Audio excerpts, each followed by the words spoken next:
When my son-in-law said Grandma wasn't welcome, I canceled their children's college fund that day.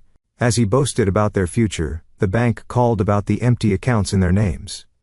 I used to believe that family bonds were unbreakable, that the love I poured into raising my daughter would be reflected in how she and her husband treated me in my golden years. But I never imagined that the very man she married, the father of my precious grandchildren, would one day look me directly in the eyes and tell me I was no longer welcome in their home. What he didn't know was that I'd spent decades building a financial safety net that would change all their lives.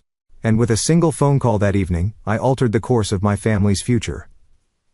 My name is Ophelia Nightingale. At 72, I've lived long enough to recognize that life rarely unfolds according to plan. I was widowed early. Lost my husband Theodore to a sudden heart attack when our daughter Eleanor was just 12. We had built a modest life together. He was a professor of literature at Westfield University, and I ran a small but successful bookshop downtown.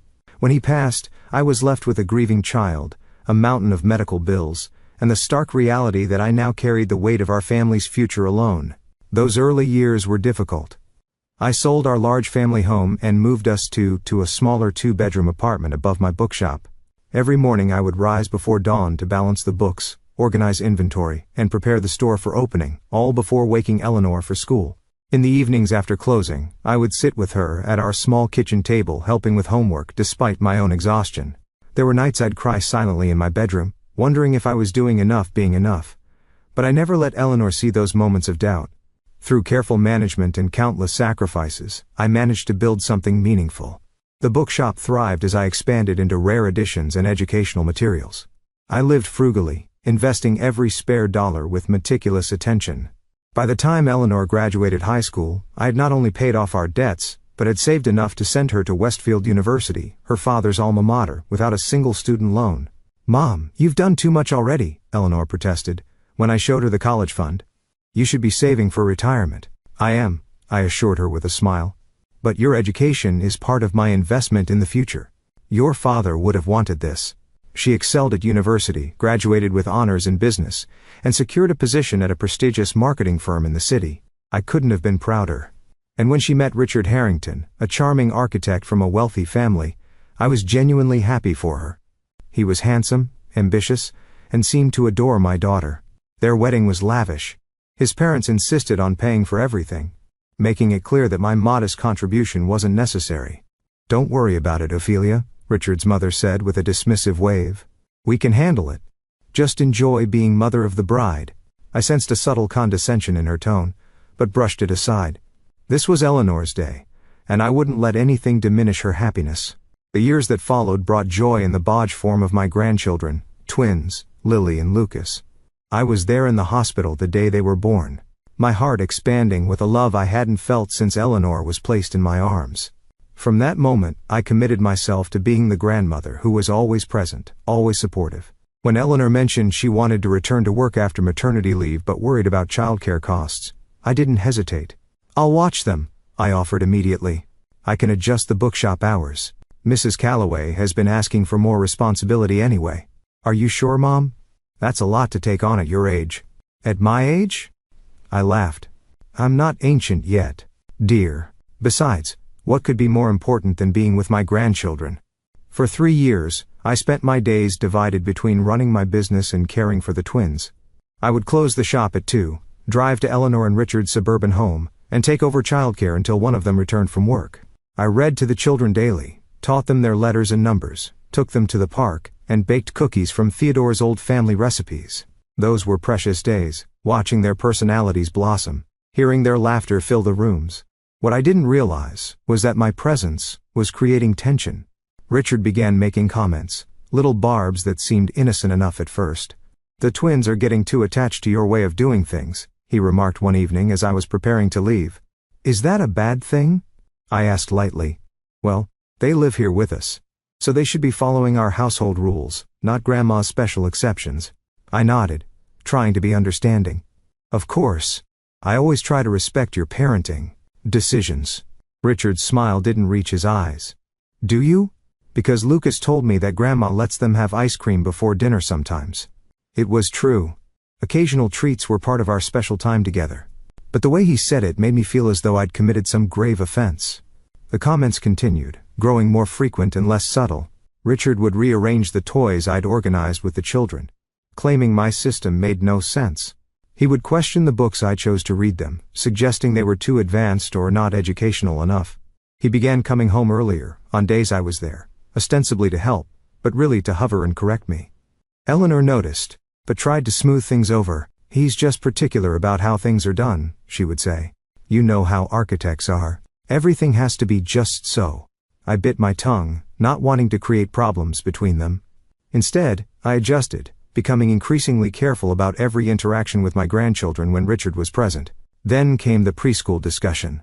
The twins were turning 4, and Richard insisted they needed to attend Blue Harbor Academy, an exclusive preschool with an eye-watering tuition. "It's the feeder school for Westridge Prep," he explained during a family dinner. "The right early education sets the foundation for getting into the right colleges. Therefore," I said gently, "isn't that a bit young to be mapping out their entire academic future?" Richard's expression hardened. "Not if you want them to succeed in today's world." "But the cost," I began. "We can manage," he cut in sharply. "Eleanor's getting a promotion, and my firm is doing well." I knew their finances better than he realized.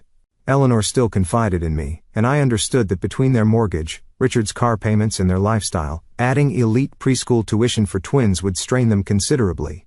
But before I could respond, Richard delivered the real blow. "Besides, this means we won't need your childcare services anymore. You can go back to your bookshop full-time." The dismissive way he referenced my business, my life's work that had supported us through the hardest times, stung deeply. But I maintained my composure. "I see. Well, if that's what you think is best for the children." Later that night, as I was preparing to leave, I overheard Richard speaking to Eleanor in the kitchen.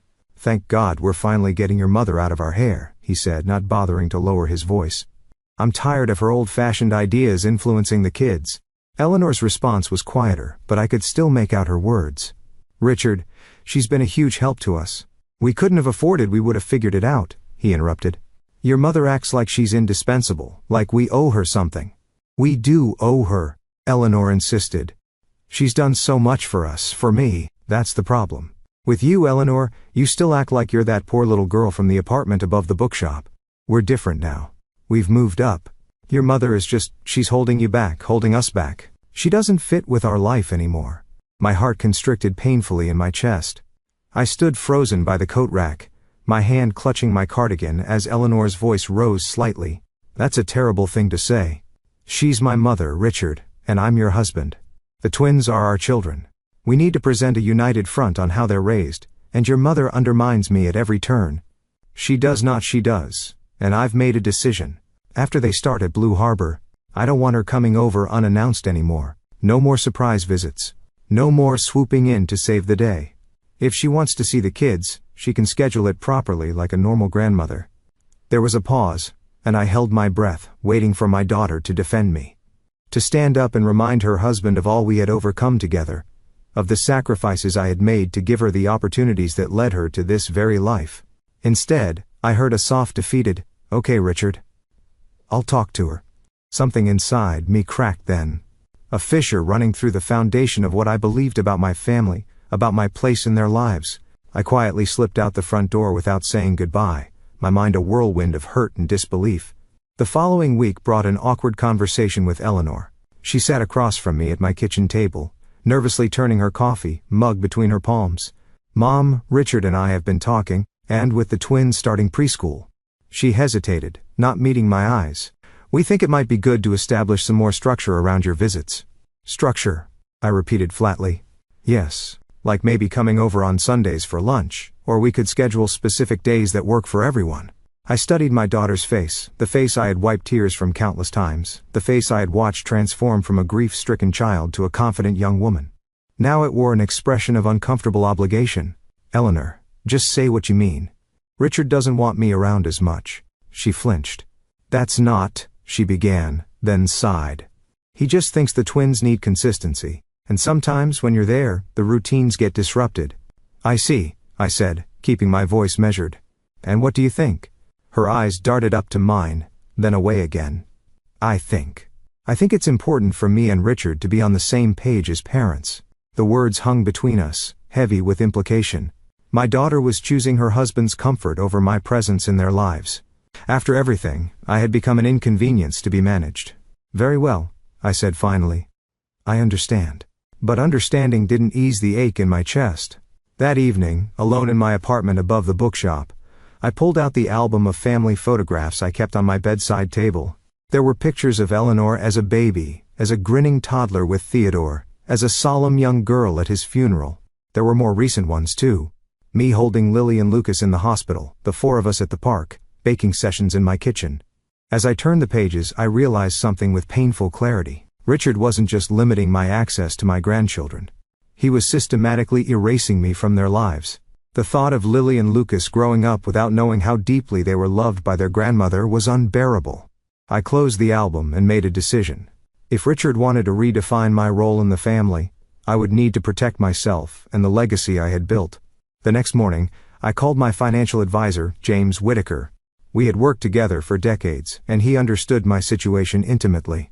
James, I said when he answered, I need to make some changes to my estate planning, particularly regarding the education funds for my grandchildren. The college accounts? They're quite substantial now, Ophelia. Almost enough to cover full tuition at any private university when the twins come of age. Yes. Those, I want to redirect them. There was a pause. May I ask why? You've been contributing to those accounts since the day the twins were born. I took a deep breath. Let's just say I'm reconsidering my investments. I'd like to explore options for using those funds to expand the bookshop instead. Perhaps add an educational foundation in Theodore's name. James, ever the professional, didn't press for details. I understand. I'll drop the paperwork and send it over for your signature. 2 days later, I signed the documents that removed nearly $400,000 from the twins' college funds and redirected it into a newly established Theodore Nightingale Literary Foundation. The foundation would provide scholarships to deserving students from low-income backgrounds. Students like Eleanor had once been. I told no one about this decision, not yet. Part of me still hoped that Richard's attitude would soften, that Eleanor would find her voice, that I wouldn't need to take such drastic measures. But life rarely gives us the resolutions we hope for. The next confrontation came 3 weeks later, at Lily and Lucas's 4th birthday party. Richard's parents had taken over the planning, transforming it into an extravagant affair at their country club. There were professional decorators, a hired children's entertainment troupe, and a guest list that seemed to include everyone except people the twins actually knew and liked. I arrived early with my gifts, hand-bound collections of classic children's stories I had carefully curated and personalized for each child. When I entered the club's grand ballroom, Eleanor was arguing with Richard's mother about the cake placement. Ophelia, Richard's mother acknowledged me with a brittle smile. You're early. I wanted to help set up, I replied, setting my gifts on the designated table. Richard appeared from across the room, frowning at the packages. What are those? Books, I said simply. Special collections for the children. He picked one up, thumbing through it with disinterest. We already have plenty of books for them. The latest educational tablets would have been more useful. I maintained my smile. Every child should have books that belong just to them. These are classics, stories that have stood the test of time. Richard set the book down carelessly. Well, the gifts from our side of the family are more practical. College funds, investment accounts. He trailed off, giving me a pointed look that clearly communicated his opinion of my modest offering. The party progressed with mechanical efficiency. The twins were paraded around like prized possessions, introduced to Richard's colleagues and his parents' friends. They looked overwhelmed and uncomfortable in their formal clothes. Nothing like the joyful children who built blanket forts in my living room. When it came time for cake, I noticed Lucas's lower lip trembling. What's wrong, sweetheart? I asked, kneeling beside him. This isn't the cake I wanted, he whispered. I told Daddy I wanted a dinosaur cake like we saw in your bakery window. My heart sank. The elaborate tiered confection bearing the Blue Harbor Academy logo was clearly Richard's idea of making an impression, not celebrating his son's interests. Sometimes grown-ups get silly ideas about what's important, I told him softly. But next time you come to visit me, we'll make the biggest, scariest dinosaur cake you've ever seen, just for us. Lucas's face brightened. Promise. Cross my heart. Richard appeared at that moment, overhearing our exchange. His jaw tightened visibly. Lucas, go join your sister for photos, he instructed. Once the boy was out of earshot, Richard turned to me, his voice low and cold. Stop making promises you won't be keeping, Ophelia. What do you mean? I asked. Though a sinking feeling told me I already knew. I mean that after today, your little visits with the twins are going to be much less frequent. Eleanor and I have decided it's for the best. I glanced across the room at my daughter, who was adjusting Lily's party dress, seemingly oblivious to the conversation taking place. Eleanor agreed to this? She understands what's best for our family, Richard said dismissively. The twins are starting at Blue Harbor next week. They'll be making friends with the right sort of children, developing connections that will serve them well in life. They don't need to be confused by alternative influences. Alternative influences, I repeated slowly. You mean their grandmother who loves them? Richard's expression remained impassive. I mean someone who doesn't understand our world, our ambitions for the children, someone who still thinks reading fairy tales is more important than coding, classes for preschoolers.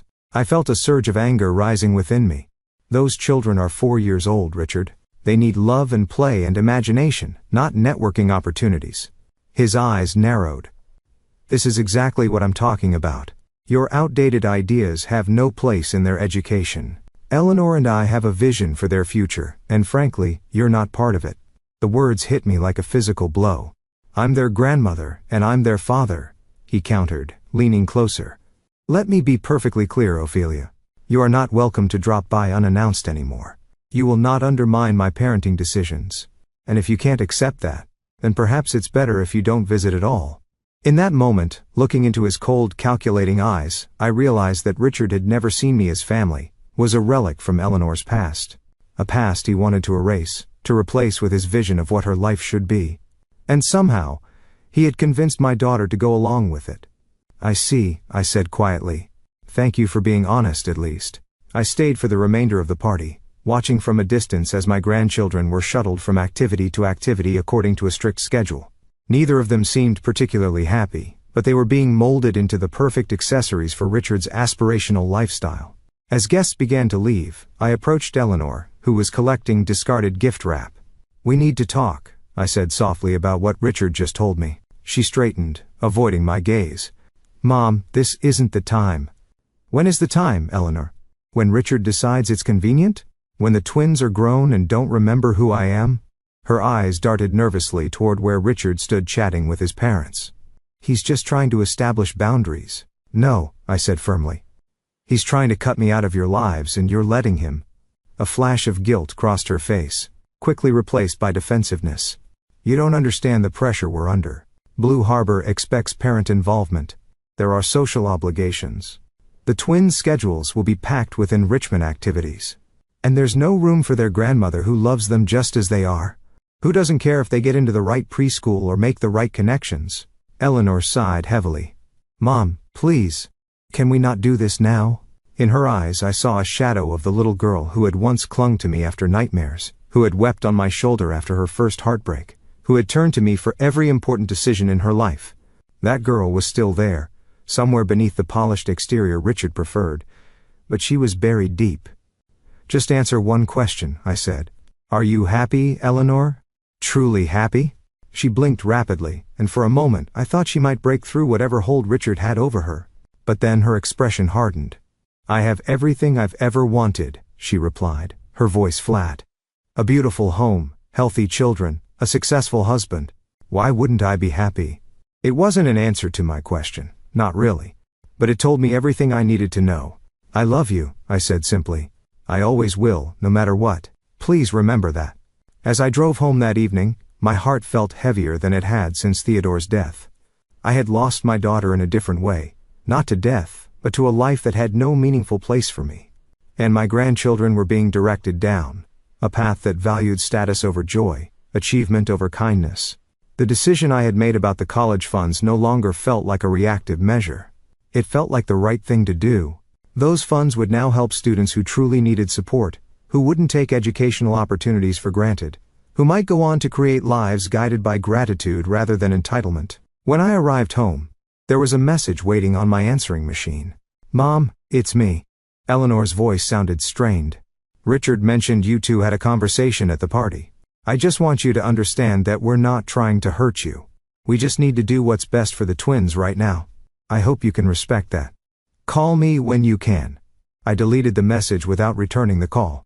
Instead, I sat down at my desk and began drafting a letter. One that I would not send yet, but that would explain my decision regarding the college funds when the time was right. Dearest Eleanor, I wrote, by the time you read this, you will likely be angry with me. You may feel I've betrayed you or the twins. But I want you to know that every decision I've made has been guided by love, including the difficult ones. I continued writing late into the night, pouring out decades of hopes, fears, and wisdom gained through hardship.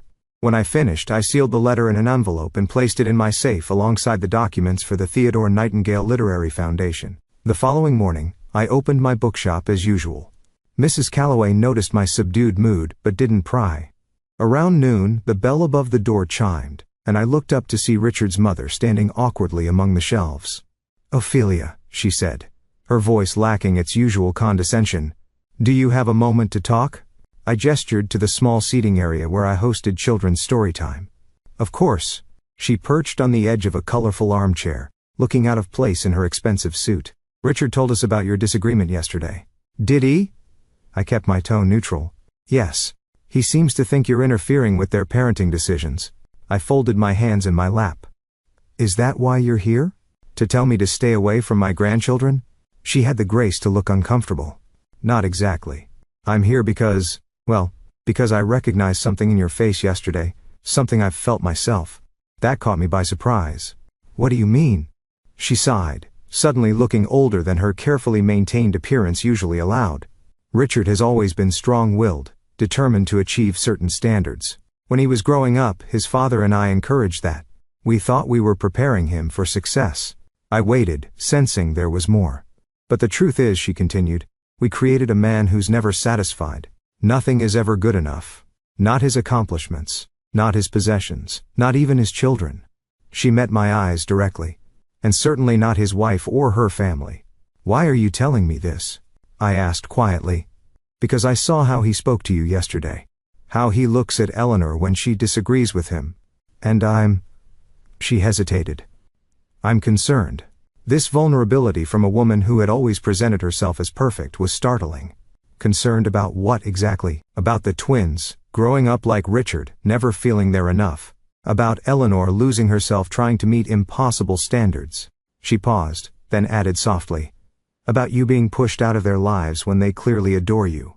I studied her face, looking for signs of insincerity, but found none. "What do you suggest I do?"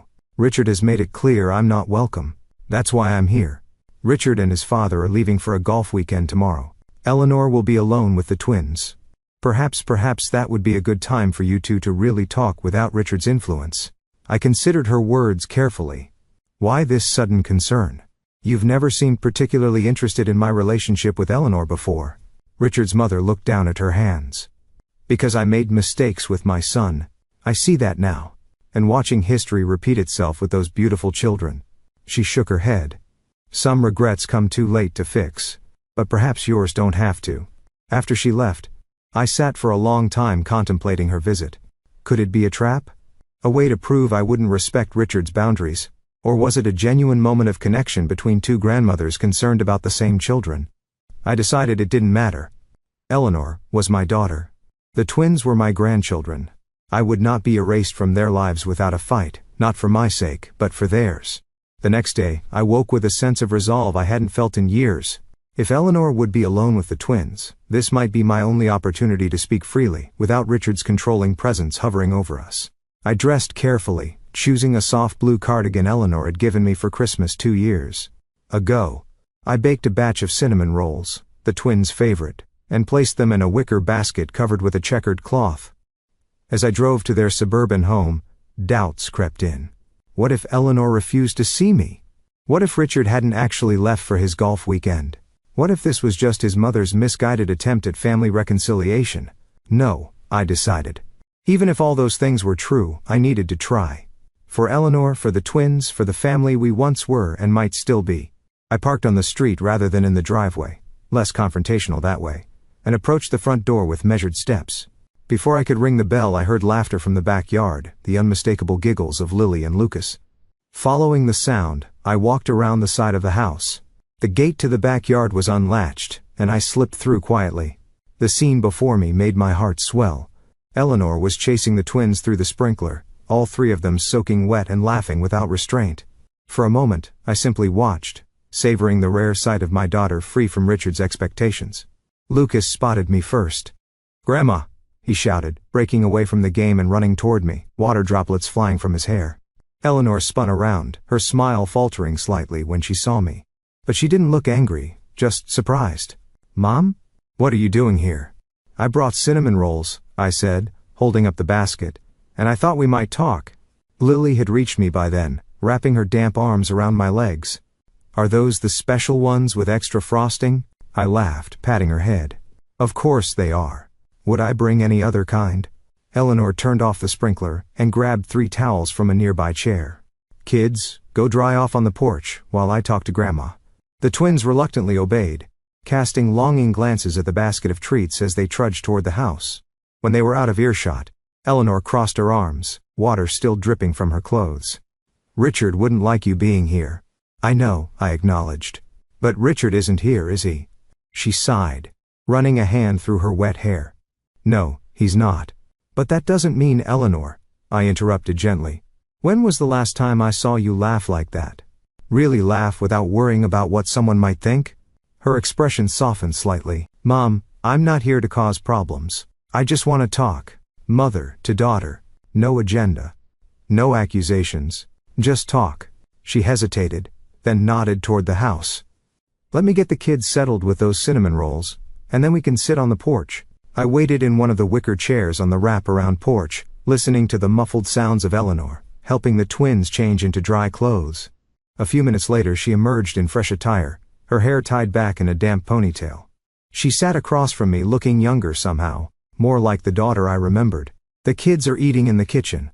We have maybe 20 minutes before they finish and come looking for you." "I'll be brief then," I said. "Eleanor, what happened at the birthday party?" "Richard told me," she cut in. "He said you were challenging his parenting decisions again." I took a deep breath. "Is that how you see it too, as me challenging your decisions?" She looked away. "Sometimes you do undermine us. The ice cream before dinner, letting them stay up late when you babysit. Those are grandparent privileges," I said with a small smile. "But I've never contradicted any important rules you've set. I've never done anything to harm those children." "No one's saying you have," Eleanor replied quickly. "Aren't they? Richard told me I'm not welcome anymore, that my outdated ideas have no place in the twins' education, that I'm not part of the vision you two have for their future." I leaned forward. "Is that how you feel too?" Eleanor fidgeted with the hem of her shirt. "It's complicated, Mom. Richard has certain expectations for the twins, for our family. Blue Harbor is just the beginning. There's Westridge Prep after that, then the right university, the right connections. And where is happiness in this grand plan? Joy? Love? When do Lily and Lucas get to be children instead of projects?" Her eyes flashed with a hint of the spirit I remembered. "They're happy. We provide everything they need. Do you?" I asked softly. "Lucas told me yesterday he wanted a dinosaur cake for his birthday. A simple wish from a 4-year-old boy. Instead, he got a cake with his future school's logo. Does that sound like a child whose simple desires are being met?" Eleanor flinched as if I'd struck her. "That was Richard's idea. The headmaster was at the party, and he thought appearances were more important than his son's. Happiness, I finished for her, and you went along with it." "You don't understand," she said, her voice rising slightly. "Richard wants the best for them, the best schools, the best opportunities. The best according to whom?" I interrupted. "Richard? His parents? The society pages? What about what's best for Lucas and Lily as individuals with their own personalities and wishes?" Eleanor stood abruptly, pacing the length of the porch. "Why are you doing this? Coming here when Richard's away? Criticizing our choices?" I remained seated, keeping my voice calm. "I'm here because I love you, because I raised you to think for yourself, to value your own happiness, not just how things appear to others. And I'm worried you've forgotten that." She stopped pacing her back to me. "Richard takes care of us. He provides a beautiful home, financial security. And in exchange, what does he require from you, Eleanor?" Her shoulders tensed. "Loyalty, support for his decisions. Obedience," I corrected gently. "Compliance, the sacrifice of your own judgment." She turned to face me, tears forming in her eyes. "You make it sound so terrible." "It's not. He loves us." "Does he love you?" I asked, rising to stand before her. Or does he love what you represent? The perfect wife, the perfect children, the perfect family to showcase at country club parties? That's not fair, she whispered. But I could see my words had struck a chord. Let me ask you something, I continued. If you disagreed with Richard about something important, truly disagreed, what would happen? Eleanor wiped at her eyes. We'd discuss it, come to a compromise. When has that ever happened? When have your wishes ever prevailed over his? She opened her mouth to respond, then closed it again.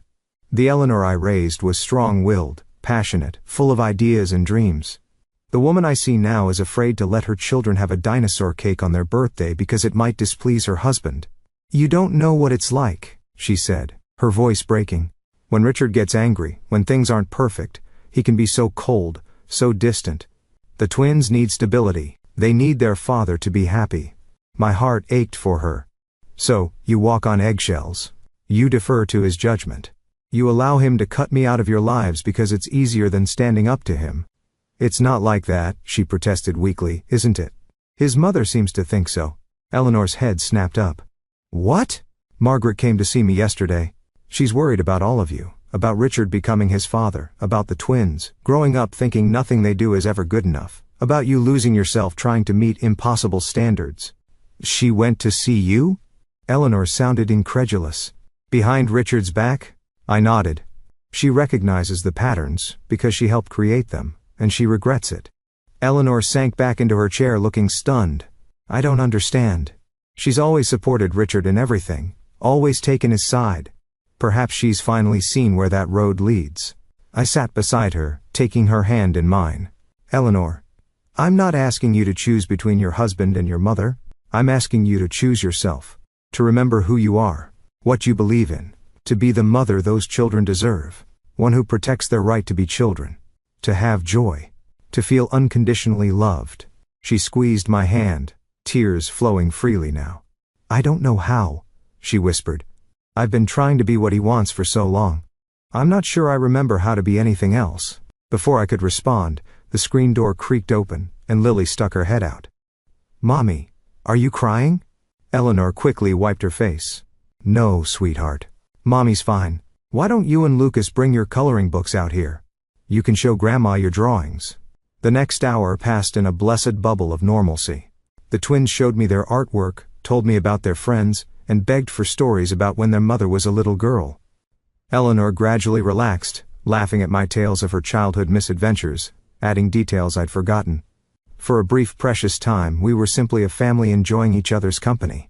No pressure, no performance, no Richard. As the afternoon waned, I knew I needed to address one more critical matter. While the twins were distracted with a game of hide-and-seek in the garden, I turned to Eleanor. There's something else we need to discuss, I began carefully. Something important. She tensed immediately. What is it? The college funds for the twins. Her expression softened. Mom, you don't need to worry about that. Richard has set up accounts for them. His parents have contributed too. I'm sure they have, I said. But there's something you should know. I've made some changes to the funds I established. Changes? She frowned. What kind of changes? I took a deep breath. I've redirected those funds to establish the Theodore Nightingale Literary Foundation. It will provide scholarships to deserving students from underprivileged backgrounds. Eleanor stared at me in disbelief. You what? Mom? Those accounts had nearly 400,000, I finished for her. Yes. It was quite a substantial sum. But why? Those were for Lily and Lucas's education. And now they'll help other children who don't have wealthy grandparents or trust funds waiting for them. Eleanor stood abruptly. I can't believe you would do this. Those were their future. No, I said firmly. Those were a backup plan. A safety net I created because that's what I've always done. Prepared for the unexpected. Provided security for my family.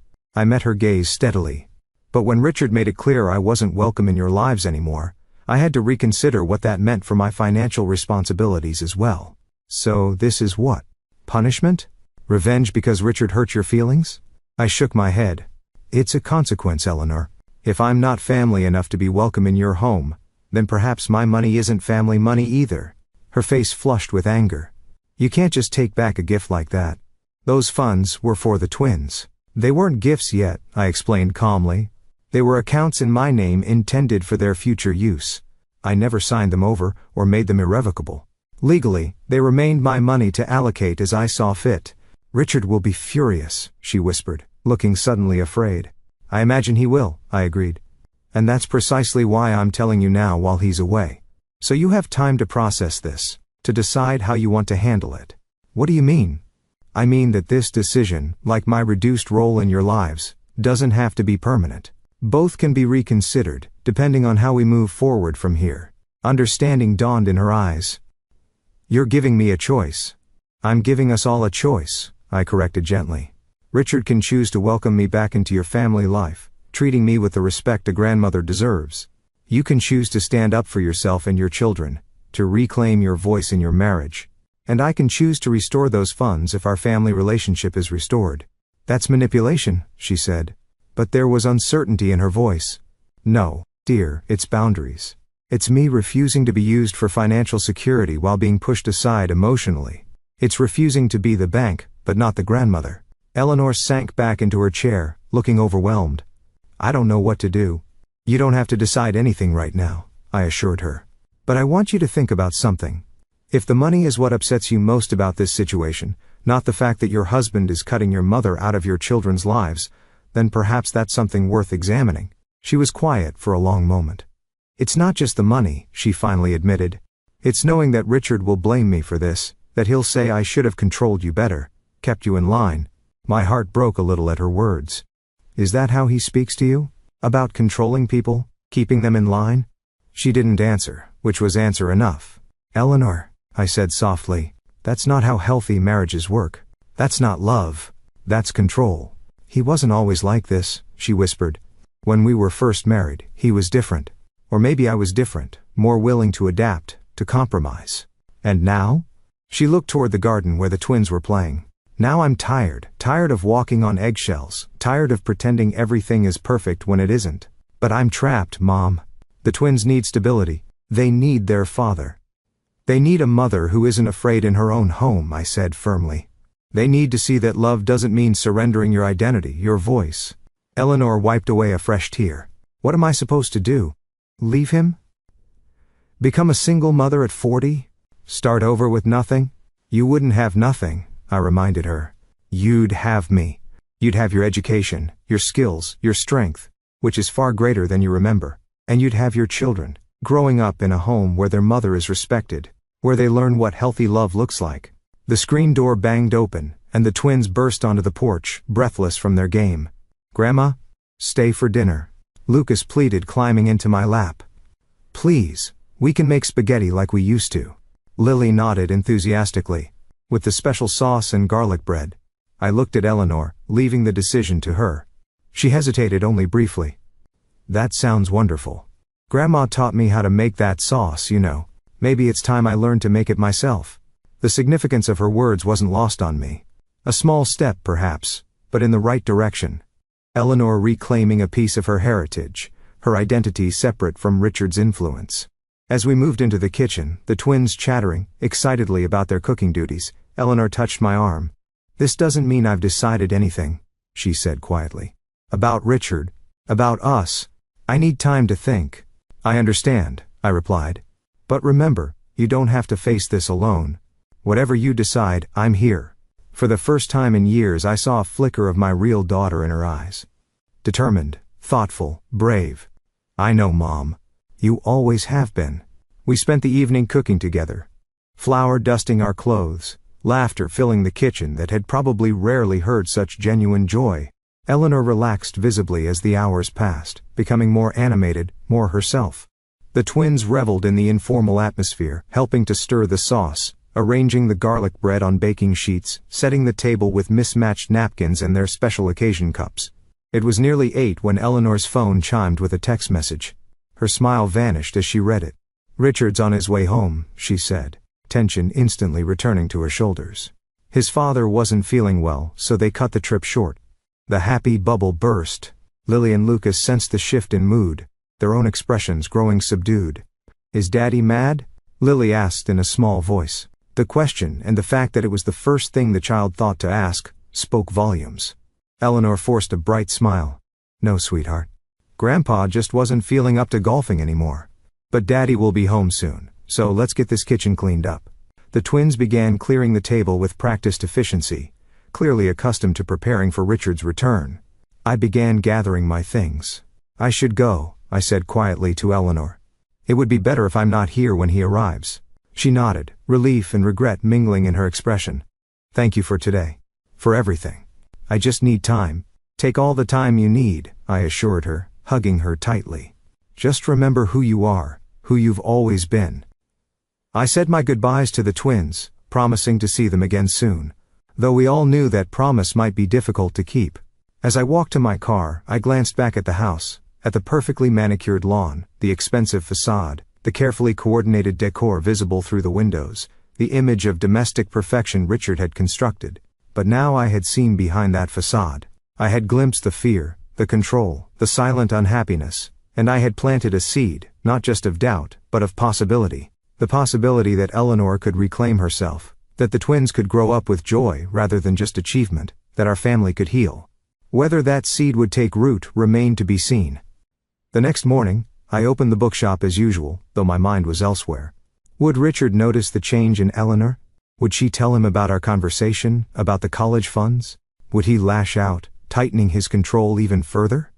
Around noon, the bell above the door chimed, and Richard himself walked in. My heart raced, but I kept my expression neutral as he approached the counter. Ophelia, he said coldly. We need to talk. I nodded toward the back room. My office would be more private. He followed me silently, his expensive shoes clicking on the hardwood floor. Once inside, I closed the door and turned to face him. I assume Eleanor told you about our conversation yesterday, I began, seeing no point in pretense. She told me everything, he confirmed, his jaw tight with anger. Your uninvited visit, your attempts to turn her against me, and your spiteful decision about the college funds. Is that how she described it, as spite? He ignored my question. I want those funds restored immediately. I sat down behind my desk, motioning for him to take the chair opposite. He remained standing, looming over me in what I recognized as an attempt at intimidation. Please sit, Richard. This will be a lengthy conversation, and I prefer we be on equal footing. For a moment, I thought he might refuse, but then he sank into the chair, his posture rigid. The funds, he repeated. I want them restored today. That's not going to happen, I said calmly, at least not under the current circumstances. His eyes narrowed. What's that supposed to mean? It means I've reconsidered my financial commitments to a family that no longer welcomes my presence. A perfectly reasonable adjustment. I think you'll agree. This is about the birthday party, he said dismissively. You're overreacting because I set some basic boundaries. Telling me I'm not welcome in my grandchildren's lives goes well. Beyond basic boundaries, Richard, it's a complete severing of family ties. And if that's your choice, then I respect it. But such choices have natural consequences. He leaned forward, his expression darkening. Listen carefully, Ophelia. Those funds represent the twins' future, their education, their opportunities. You're punishing innocent children because of a petty disagreement with me. Lily and Lucas will be fine, I replied. They have you and your parents' money after all. You've made it clear that's the important thing. The right schools, the right connections. I'm sure you've planned for every contingency. This isn't about my money, he snapped. It's about principle. Those funds were promised to the twins. Were they? I don't recall signing any documents to that effect. I established those accounts privately with the intention of helping my grandchildren someday. But intentions can change when circumstances change. Richard's face flushed with anger. You can't do this.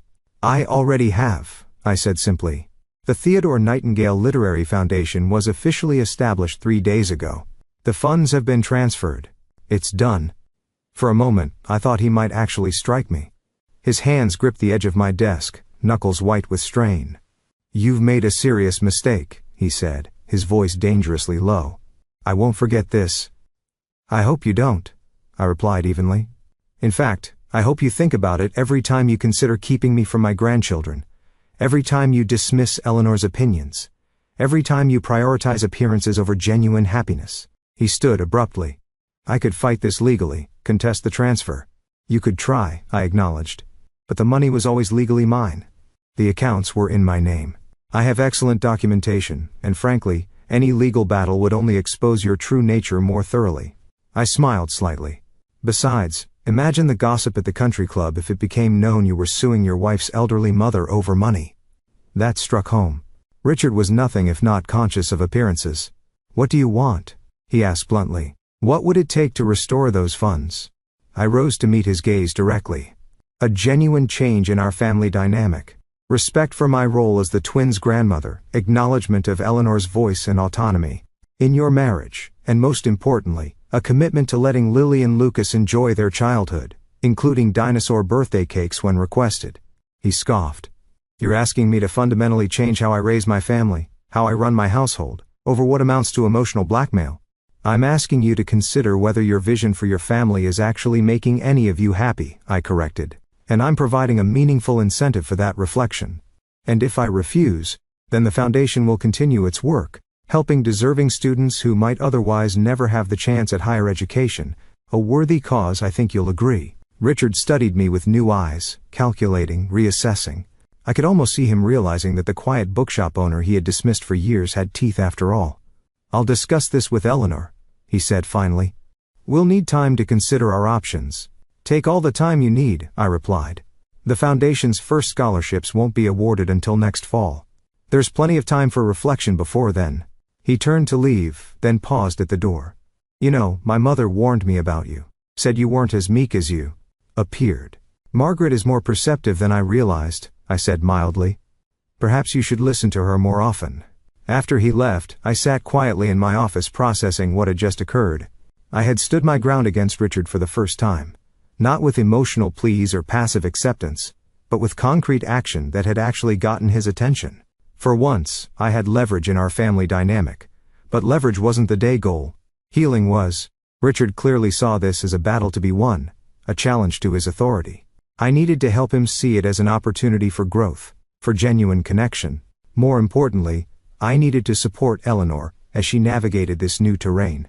Standing up to Richard, even indirectly through me, would not be easy for her. She would face his displeasure, his cold withdrawal, perhaps even his anger. She would need strength. And right now, her reserves were depleted from years of emotional compliance. I picked up the phone and dialed Margaret Harrington's number. "It's Ophelia," I said when she answered. "Richard just left my shop. I think Eleanor may need some support in the coming days." Margaret sighed heavily. "He came home early from the golf trip in a foul mood. I should have known something was brewing." "What happened?" I explained briefly about my visit with Eleanor, Richard's confrontation at the bookshop, and my position regarding the college funds. "Well," she said when I finished, "you've certainly gotten his attention. I've never seen anyone successfully back Richard into a corner before." "That wasn't my intention," I clarified. "I just want what's best for Eleanor and the twins." "I know," she said quietly. "So do I." Finally, there was a pause, then she added, "I'll check on Eleanor today. Make sure Richard isn't difficult." The delicate way she phrased it confirmed my suspicions about Richard's behavior behind closed doors. Not physically abusive, perhaps, but emotionally controlling, manipulative, coldly punishing when crossed. "Thank you," I said. "And Margaret? Thank you for coming to me yesterday, for giving me the chance to speak with Eleanor alone. It meant more than you know." "It's the least I could do," she replied, her voice heavy with regret. "After all, I helped create this situation. It's time I helped fix it." After we hung up, I turned my attention to the bookshop. Work had always been my refuge, my constant during life's storms. Today would be no different. I organized a new display of classic children's literature, assisted customers with recommendations, and prepared for the afternoon story hour. But beneath the routine activities, my mind continued to work through scenarios, strategies, hopes for our family's future. The confrontation with Richard had been necessary, but it was only the beginning. The real work lay ahead, helping Eleanor find her voice, protecting the twins' childhood joy, and perhaps, just perhaps, guiding Richard toward a more genuine connection with his family. It wouldn't be easy. Richard wouldn't change overnight, if at all. Eleanor's journey to reclaim herself would be fraught with setbacks and doubt, and the twins were caught in the middle, absorbing every tension, every unspoken conflict. But for the first time in years there was movement in a situation that had seemed hopelessly stagnant. Change had begun, for better or worse. As I settled into the reading circle chair for story hour, watching the children gather on the colorful rug before me, I thought of Lily and Lucas, of their bright, curious, Mine's, their natural joy so at odds with Richard's rigid expectations. Of Eleanor's face when she laughed freely in the sprinkler, momentarily unburdened by performance anxiety. Whatever came next, I knew I had done the right thing. Some lessons couldn't be taught gently. Some wake-up calls required alarm bells, not whispers. I opened the storybook and began to read, my voice carrying through the quiet shop. Once upon a time there was a family who had forgotten how to see each other, really see each other, until one day. The children leaned forward, eager for the tale to unfold just as I was eager, hopeful, fearful, but resolved to see how our own family story would continue. 3 days passed without word from Eleanor or Richard. I kept my routine, opening the bookshop each morning, helping customers find their perfect reads, hosting afternoon story hours for the neighborhood children. But underneath this calm exterior, anxiety gnawed at me. Had I pushed too hard? Had Richard retaliated against Eleanor for my actions? Were the twins confused by the sudden tension? On the 4th morning, Margaret called. "Ophelia, are you free for lunch today?" Her tone gave nothing away, and I braced myself for bad news. "Yes. I can close the shop for an hour. Is everything all right?" "Not exactly," she said, "but better than you might think. Can you meet me at Rosemary Cafe at noon?" I agreed, then spent the morning distracted fumbling book recommendations and misplacing orders. Mrs. Calloway finally shooed me toward the door at 11:45. "Go on," she insisted. "Whatever's bothering you won't get better with you pacing holes in my floor. I can handle things here." The Rosemary Cafe was a small, elegant establishment tucked between a boutique and an antique shop downtown. Not Richard's usual style. He preferred places with Michelin stars and sommelier service, which made Margaret's choice interesting. She was already seated at a corner table when I arrived, stirring a cup of tea with precise motions. As I approached, I noticed how much older she looked without her usual perfect makeup and styled hair. Today her face was almost bare. Her silver-streaked hair pulled back in a simple clip. "Thank you for coming," she said, gesturing to the chair opposite her. "I thought it might be better to talk in person." I sat down, declining the server's offer of a menu with a shake of my head. "Just tea, please." When we were alone again, I turned to Margaret. "What's happened?" She sighed, setting down her spoon with a small clink against the saucer. "Richard and Eleanor had quite the confrontation after he returned from your shop. I've never heard Eleanor raise her voice to him before." My stomach tightened. "Is she all right?" "Physically, yes," Margaret said quickly. "But it was intense. Richard demanded she convince you to restore the college funds. Eleanor refused." I couldn't hide my surprise. "She refused him? Directly?" Margaret nodded, a hint of pride in her expression. "She told him she couldn't control you. And furthermore, she understood why you'd made that decision. Said it was a natural consequence of how he'd treated you." Using his own language against him, I murmured, "Clever." "He didn't take it." "Well," Margaret continued, "accused her of conspiring with you, of undermining his authority. He tried every angle. Guilt, intimidation, cold withdrawal. But Eleanor, she's changed, Ophelia. Something broke loose in her that day you visited." She stood her ground. Relief and worry battled within me. "What happened then?" Richard stormed out. "Spent the night at our house. Came back the next morning expecting Eleanor to have caved overnight, but she hadn't." Margaret leaned forward, lowering her voice. She presented him with a list of conditions. "Conditions?" I echoed, scarcely believing what I was hearing. "For continuing their marriage," Margaret clarified. "She told him either things change, or she would leave him and seek full custody of the twins." I sat back stunned. The Eleanor I'd spoken with just days ago had seemed trapped, uncertain. To make such a dramatic stand so quickly was unexpected and concerning. "Isn't that escalating things rather fast? I worry about backlash." Margaret's expression grew somber. "It might seem sudden to you, but this has been building for years. Your visit, the conversation about the college funds, that was just the catalyst. The final push she needed." She paused, wrapping her thin fingers around her teacup. "You should know that I've been having quiet conversations with Eleanor for months now. Small moments when Richard wasn't around, trying to undo some of the damage I helped create. This revelation shifted my understanding entirely." "You've been preparing her." She nodded, trying to in my own inadequate way, sharing things I wish I'd known when John, Richard's father, was controlling our lives the same way. History repeating itself in the worst possible way. Her eyes met mine directly. "I failed my son, Ophelia. I raised him to be just like his father, but I refuse to fail my grandchildren the same way. I reached across the table and squeezed her hand. What were Eleanor's conditions? First, family therapy for all of them. Second, she wants to return to work. She's already contacted her old firm. Third, you are to be welcomed back into their lives with regular visits and no interference. Fourth, the twins will continue at Blue Harbor for now, but decisions about their future education will be made jointly with their individual interests considered. And Richard agreed to all that? I asked skeptically. Margaret gave a thin smile. Not initially. The work situation is still being negotiated. He thinks part-time would be more appropriate. She rolled her eyes at this. And the foundation? I nodded toward my bag where the paperwork waited. Eleanor sighed. That's complicated. I understand. Why you did it, Mom? I really do. And part of me even admires the decisiveness of it. She gave a wry smile. Maybe that's where I get it from. The funds can be restored, I reminded her. That was always part of the equation, not as blackmail, but as a natural restoration if family relationships improved. I know, but I've been thinking about it differently now. She hesitated. The foundation, it does good work, doesn't it? Helps students who really need it? It will, I confirmed. The first scholarships won't be awarded until next fall. But we've already established the criteria. Set up the administration. It's real. Eleanor was quiet for a moment, thoughtful. What if we kept half for the foundation, and restored half for the twins? Not because Richard demands it, but because it represents both aspects of our family values, privilege and responsibility. I studied my daughter with new appreciation. That's a remarkably balanced approach, Eleanor. I learned from the best, she said with a small smile.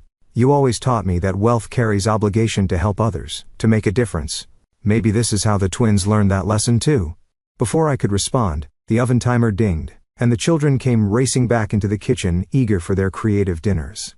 The conversation paused as we served the pizzas, settled everyone at the table, and admired each other's culinary creations. Dinner was a joyful affair with none of the tension that had characterized family meals in Richard's presence. The twins told elaborate stories, interrupted each other, laughed with their mouths full, all behaviors that would have earned stern corrections before. Eleanor didn't enforce perfect table manners, only basic courtesy, allowing the natural exuberance of childhood to flourish. After dinner, as the twins showed me their latest art projects in the living room, Eleanor's phone chimed with a text message. Her expression tightened as she read it. Richard? I guessed. She nodded. He's coming home earlier than expected. Says he wants to talk to you. I can leave if that would be easier, I offered, though the thought of retreating now felt wrong. No, Eleanor said firmly. This is exactly the boundary I'm setting. You belong here. He needs to accept that. Within 20 minutes, we heard the garage door opening. The twins, now engaged in a board game with me, barely reacted. Another, telling sign of Richard's emotional distance from them. Eleanor straightened her posture but continued helping Lucas count spaces on the game board. Richard entered through the kitchen, appearing momentarily startled by the domestic scene before him. He was impeccably dressed as always, not a hair out of place despite the long workday. His eyes found me immediately, narrowing slightly. Ophelia, he said stiffly. I didn't realize you'd be here. Mom brought new books for the kids, Eleanor replied before I could speak. And she's staying for game night. We've missed her. Richard's jaw tightened, but he nodded. I see. Well, don't let me interrupt. I have some work calls to make. He turned to leave without greeting the twins. Richard, Eleanor called after him, the children haven't seen you all day. Perhaps you could join us for just one game before your calls? It was a subtle challenge, and everyone in the room felt it. Richard hesitated, clearly torn between maintaining his emotional withdrawal and preserving the appearance of being a devoted father. Please, Daddy? Lily asked, her small voice sounding uncertain. You can be the blue piece. I saved it for you. Something flickered across Richard's face. Surprise perhaps at being directly invited, or guilt at the realization that his daughter had thoughtfully reserved his favorite game piece despite his absence. I suppose I could play one round, he conceded, setting his briefcase aside. He lowered himself stiffly into an armchair near the game board, accepting the blue game piece from Lily with awkward formality. As the game progressed, Richard remained rigid, his competitive nature emerging in how seriously he took each move. But the twins seemed pleased to have him participate, and Eleanor maintained a calm, pleasant demeanor throughout. When the game ended with Lucas the unlikely victor, Richard stood and straightened his jacket. "I need to speak with your grandmother privately," he told the twins. "Why don't you two get ready for bed? I'll come up for goodnight stories later." Eleanor gave me a questioning look, and I nodded reassuringly. "It's fine. We do need to talk." "We'll be upstairs then," she said, ushering the children toward the staircase. "Mom, you'll say goodbye before you leave?" "Of course, dear." When they were gone, Richard gestured toward his home office. "Shall we?" I followed him into the meticulously organized room, noting the absence of personal touches. No family photos, children's drawings, or mementos. Just awards, credentials, and expensive art selected to impress clients. He closed the door and motioned for me to sit in one of the leather chairs facing his desk. "Eleanor tells me you've brought the foundation paperwork," he began, seating himself behind the imposing desk. "I have," I confirmed, "though I'm curious why you're interested in seeing it." "I want to understand exactly what you've done with my children's money," he replied, his tone carefully controlled. "Not their money, Richard. My money allocated for a specific purpose." I removed the folder from my bag and placed it on his desk. "But yes, I'm happy to be transparent about where it's gone." He opened the folder and began scanning the documents, his banker's eye noting every detail. "This is actually quite professionally structured," he admitted reluctantly. "Good investment strategy. Reasonable administrative costs, clear selection criteria. I may be just a bookshop owner, but I've been managing my own finances successfully for decades," I reminded him. Theodore was an economics professor, after all. I learned a great deal from him. He tried to negotiate to water down the terms, but Eleanor had one final condition that gave him pause. What was that? If he refused, she would tell everyone, his colleagues, his clients, the country club set, exactly why their marriage was ending, including his attempts to cut you out of the twins' lives after you'd financially supported them for years. I couldn't help but laugh softly. She threatened his reputation, the one thing he values above all else. Precisely. Margaret sipped her tea. He's still processing it all, but he's agreed in principle. Whether he follows through remains to be seen. And the twins? How are they handling this tension? Margaret's expression softened. Better than you might expect. Richard has always been performative with them, more concerned with how they appear than how they feel. They've never had the easy rapport with him that they have with you or Eleanor, so his emotional withdrawal isn't as noticeable to them. And Eleanor? How is she really? Scared, Margaret admitted. Exhilarated, overwhelmed, but mostly determined. She's found her voice again. "Ophelia, your daughter is back." Tears pricked at my eyes, and I blinked them away. "I want to see her. To help her through this. That's partly why I asked you." "Here," Margaret said. "Eleanor wants you to come for dinner tonight. Richard will be working late, deliberately I suspect, to avoid the situation. But she wants the twins to see you, and she needs your support." "Of course." I agreed immediately. "What time?" 6 and Ophelia. She hesitated. "Bring the foundation paperwork with you. Eleanor has questions." That evening, I arrived at Eleanor's home with a folder containing all the documents related to the Theodore Nightingale Literary Foundation, as well as a small bag of children's books I'd selected specifically for the twins. As I approached the front door, I heard laughter from inside. Bright, uninhibited, joyful. Eleanor answered my knock with Lily perched on her hip, her hair tied back in a messy ponytail, wearing jeans and a faded university sweatshirt instead of her usual carefully coordinated outfits. "Mom," she said, her smile genuine if tired around the edges. "Come in. We're making pizza." The kitchen looked like a flower bomb had exploded in it. Lucas stood on a chair at the counter, enthusiastically kneading a lump of dough, his entire front dusted white. Bowls of toppings, some conventional, some decidedly creative, covered every available surface. "Grandma!" Lucas shouted when he spotted me. "I'm making a dinosaur pizza with extra cheese meteors." "That sounds delicious," I replied, setting my bags down and removing my coat. "Can I help?" For the next hour we created culinary monstrosities together. Lucas's dinosaur pizza featured pepperoni spikes down its back. Lily insisted her pizza needed to be a rainbow, so we arranged vegetables in colorful arcs across the dough. Eleanor made a more traditional margarita, while I opted for an owl design that made the twins giggle. Throughout the chaos, I watched Eleanor closely. She seemed lighter somehow, as if a weight had been lifted from her shoulders. She laughed freely, got sauce on her clothes without fretting, and didn't once glance at the clock or mention Richard's standards. When the pizzas were finally in the oven, the twins ran off to wash up, leaving Eleanor and me alone in the disaster zone of a kitchen. They seem happy, I observed, wiping flour from the counter. Eleanor nodded, leaning against the refrigerator. They are confused about why Daddy's so busy suddenly, but not particularly bothered by it. She gave a sad smile. That probably says something, doesn't it? Children are resilient, I said, and perceptive. They sense when things are genuinely warm, and when they're just for show. Eleanor began loading dishes into the dishwasher. Margaret told you about my ultimatum to Richard? She did. I must say, I'm surprised by how quickly you took such a definitive stand. Eleanor paused, a sauce-smeared bowl in her hands. It wasn't as sudden as it seems. I've been awakening, I guess you could say, for months now. Little realizations, small moments of clarity. Margaret has been helping in her way. She mentioned that, I said, passing her another bowl. She feels responsible for how Richard turned out. She should, Eleanor said bluntly. She enabled John's controlling behavior for decades, taught Richard that was normal. Her expression softened, but she's trying to make amends now. Better late than never, I suppose. And you?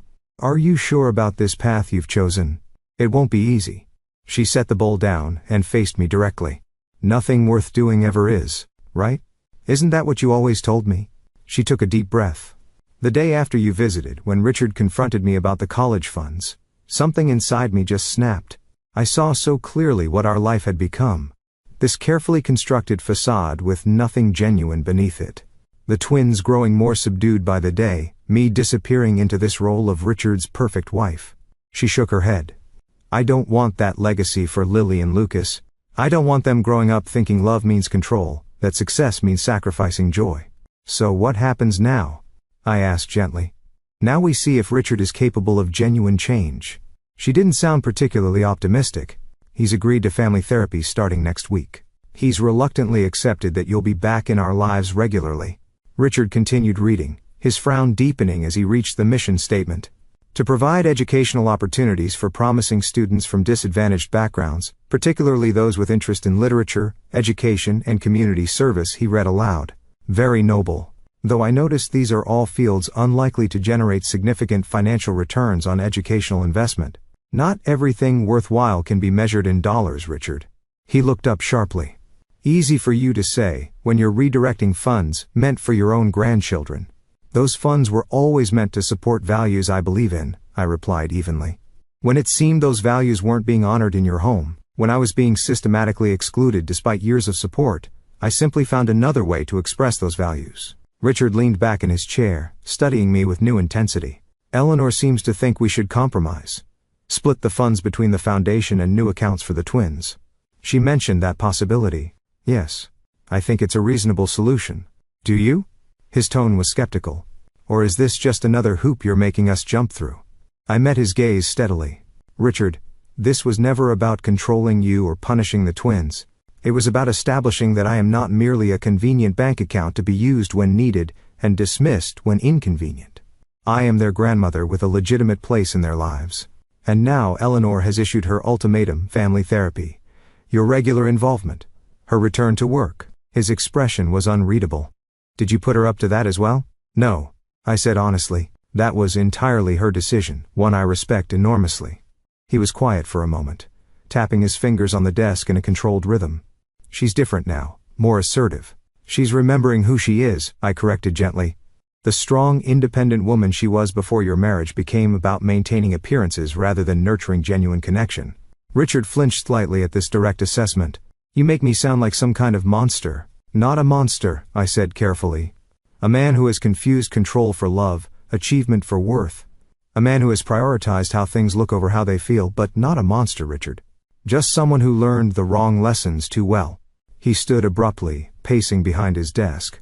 I provide for this family. Everything I do, the schools, the neighborhood, the connections, it's all for their benefit, their future. Is it? I asked softly. Or is it for how it makes you appear to others? The successful architect with the perfect family, the gifted children destined for greatness? His pacing stopped. What's wrong with wanting success? For my children? Nothing. But success defined solely by external metrics, prestigious schools, lucrative careers, social standing.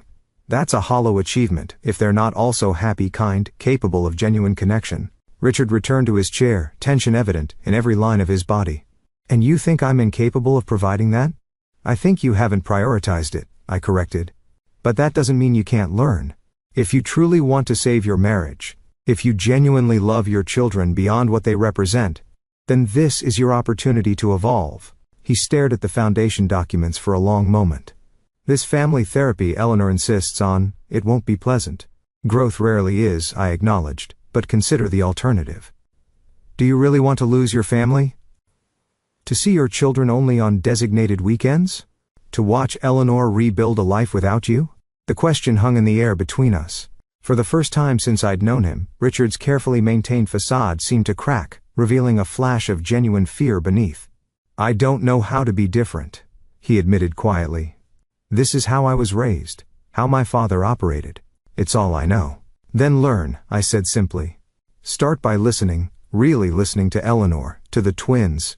Ask questions about what they want, what brings them joy, not just what accomplishes your goals for them. Watch how other fathers interact with their children at the park, not just at country club events. Richard straightened in his chair, his vulnerability quickly masked. And the foundation? What happens with that? I think Eleanor's compromise is wise, I said. Maintaining half the funds for scholarships teaches the twins about privilege and responsibility. The other half in their college accounts provides security, while making clear that their future isn't solely defined by financial considerations. He nodded slowly. I can accept those terms, and the other conditions Eleanor has outlined. All of them? I pressed. Including my regular presence in your family life? Richard met my gaze directly. Yes. Though I would appreciate guidance occasionally on how to navigate this new dynamic without constant friction. It was as close to an olive branch as I was likely to get from him. I think we can manage that. We spent the next half hour discussing practical details, the division of funds, visitation schedules, the upcoming therapy appointments. Throughout, Richard remained formal, but not hostile, pragmatic rather than emotional. It wasn't a transformation, merely a beginning, but it was something. As our conversation concluded, he escorted me back to the living room. I should go say goodnight to the children, he said, glancing toward the stairs. You should, I agreed. And Richard, try asking about their day before telling them about yours. It makes a difference. A flicker of annoyance crossed his face at the suggestion, but he nodded curtly before heading upstairs. Eleanor emerged from the kitchen, anxiety visible in her expression. Everything okay? You two were talking for quite a while. We've reached an understanding, I told her, gathering my belongings, about the foundation, about family dynamics. Going forward, it won't be easy, Eleanor. Richard is willing, but change doesn't come naturally to him. I know, she sighed. But he's trying. That's more than I expected, honestly. I hugged her tightly. I'm so proud of you. Standing up for yourself, for the twins. It took tremendous courage. She returned the embrace fiercely. I couldn't have done it without you, without knowing you were there supporting me. You could have, I corrected her. You're stronger than you realize. Always have been. I pulled back, holding her at arm's length. But, I'm glad you didn't have to. As I drove home that evening, streetlights casting intermittent shadows across my face, I reflected on the unexpected turns our family journey had taken. What had begun as a painful exclusion, a son-in-law declaring a grandmother unwelcome, had catalyzed a far more profound reckoning. Eleanor rediscovering her strength. The twins experiencing a more authentic family environment. Richard confronting the limitations of his controlling approach. Margaret attempting to right the wrongs of her parenting, and me finding the courage to stand firm, rather than accommodate harmful dynamics for the sake of peace. The college funds, that dramatic financial decision I'd made in a moment of clarity and resolve, had been merely a mechanism, a lever to shift an imbalanced system. The true value lay in what it had revealed. That genuine family bonds couldn't be dictated by financial control or social appearances. That love demanded respect, not compliance. As I pulled into my driveway, I noticed a small package leaning against my front door. Curious, I retrieved it before entering the house. Inside was a handmade bookmark clearly crafted by children's hands, decorated with dinosaur stickers and rainbow colors. A note in Eleanor's handwriting accompanied it. Mom, the twins made this today when I told them about the special foundation you created to help children who need it. Lucas said it's for marking your place in the big important books about helping people. Lily added the extra glitter because helping should be sparkly. We love you. Thank you for showing us all what really matters. I traced my fingers. Over the uneven edges of the bookmark, the excessive glue still slightly tacky, the heartfelt imperfection of it all. This small token contained everything I had hoped to protect and nurture: creativity, generosity, individual expression, family connection. Perhaps, I thought as I placed the bookmark carefully on my bedside table, this was the true beginning of our healing. Not the formal agreements or financial compromises, but this simple acknowledgement that we were building something new together, something authentic, messy, and infinitely more valuable than the perfect facade Richard had tried to maintain. Tomorrow would bring new challenges. The family therapy would stir up difficult emotions. Richard's commitment would be tested repeatedly. Eleanor would face moments of doubt in her new assertiveness. The twins would need reassurance as family dynamics shifted. But tonight, I allowed myself to feel cautiously hopeful. The foundation, both literal and metaphorical, had been laid for something genuine to grow. And I would be there, invited and welcome to witness it unfold. 2 weeks passed in a whirlwind of careful negotiations and tentative new patterns. The family attended their first therapy session, which Eleanor later described to me as painfully productive. Richard had remained stoic throughout but had actually participated, which she considered a small victory. The twins, initially confused by the concept of talking to a stranger about family feelings, had warmed to Dr. Abernathy's gentle approach, and her office full of therapeutic toys. I had settled into a regular visiting schedule, Wednesday afternoons and Sunday dinners with occasional spontaneous visits when Eleanor called needing support or simply company. Richard was civil during these interactions, sometimes even engaging in genuine conversation, though he often retreated to his office when emotions ran too close to the surface. Today was a milestone, the twins' first day at Blue Harbor Academy. I had been invited to join the drop-off, a concession from Richard that clearly cost him some pride. As I pulled into the visitor parking space, I spotted Eleanor standing near the entrance, looking polished but approachable in a simple dress and cardigan. The twins, adorably proper in their blue and gray uniforms, bounced with nervous energy beside her. Richard stood slightly apart, checking his watch, his expression betraying his impatience with the sentimental aspects of this educational transition. "Grandma," Lucas called when he spotted me, breaking away to run to my car. "You came." I embraced him warmly. "Of course, I did. It's your big day." Lily followed more cautiously, glancing at her father before hugging me. This small gesture, her instinctive check for Richard's approval, reminded me how much work still lay ahead in freeing these children from the weight of excessive expectations. "Thank you for coming, Ophelia," Eleanor said, genuine gratitude in her voice. "It means a lot to have you here." Richard nodded stiffly in greeting. "We should head in. Orientation begins in 10 minutes. The school was as impressive as its reputation suggested. Manicured grounds, state-of-the-art facilities, teachers with impeccable credentials. As we toured the classrooms, I noticed the careful balance between academic rigor and creative expression. Perhaps Blue Harbor wasn't quite the pressure cooker I had feared. The headmistress, Dr. Sharma, greeted each family personally. "Ah, the Harrington twins," she said warmly. "And this must be grandmother." "Nightingale," I supplied. "Ophelia Nightingale. Mrs. Nightingale owns Nightingale Books downtown," Eleanor added proudly. "The children have practically grown up surrounded by literature." Dr. Sharma's eyes lit up. "The independent bookshop on Maple? I'm a frequent customer. Your curation of children's classics is unparalleled." Richard looked surprised at this connection, this validation of my world from someone whose opinion he clearly valued. "We're very fortunate to have such a literary influence in the family," he said, the words emerging somewhat mechanically but without detectable insincerity. Dr. Sharma smiled. "Indeed. Research consistently shows that children with diverse adult influences, parents, grandparents, teachers, develop more robust social-emotional skills and broader perspectives." She turned to the twins. "You two are very lucky to have such a supportive extended family." As she moved on to greet the next arrivals, I caught Richard's thoughtful expression. Another seed planted, perhaps. The moment of actual separation was harder than anticipated. Lucas clung to Eleanor's hand, his earlier excitement evaporating in the face of the unknown. Lily, ever the observer, stood quietly, her small fingers twisting the strap of her new backpack. "What if nobody likes me?" Lucas whispered loud enough for all of us to hear. Before Eleanor could respond, Richard crouched down to his son's level, an uncharacteristically physical connection. "Lucas," he said, his voice gentler than I'd ever heard it.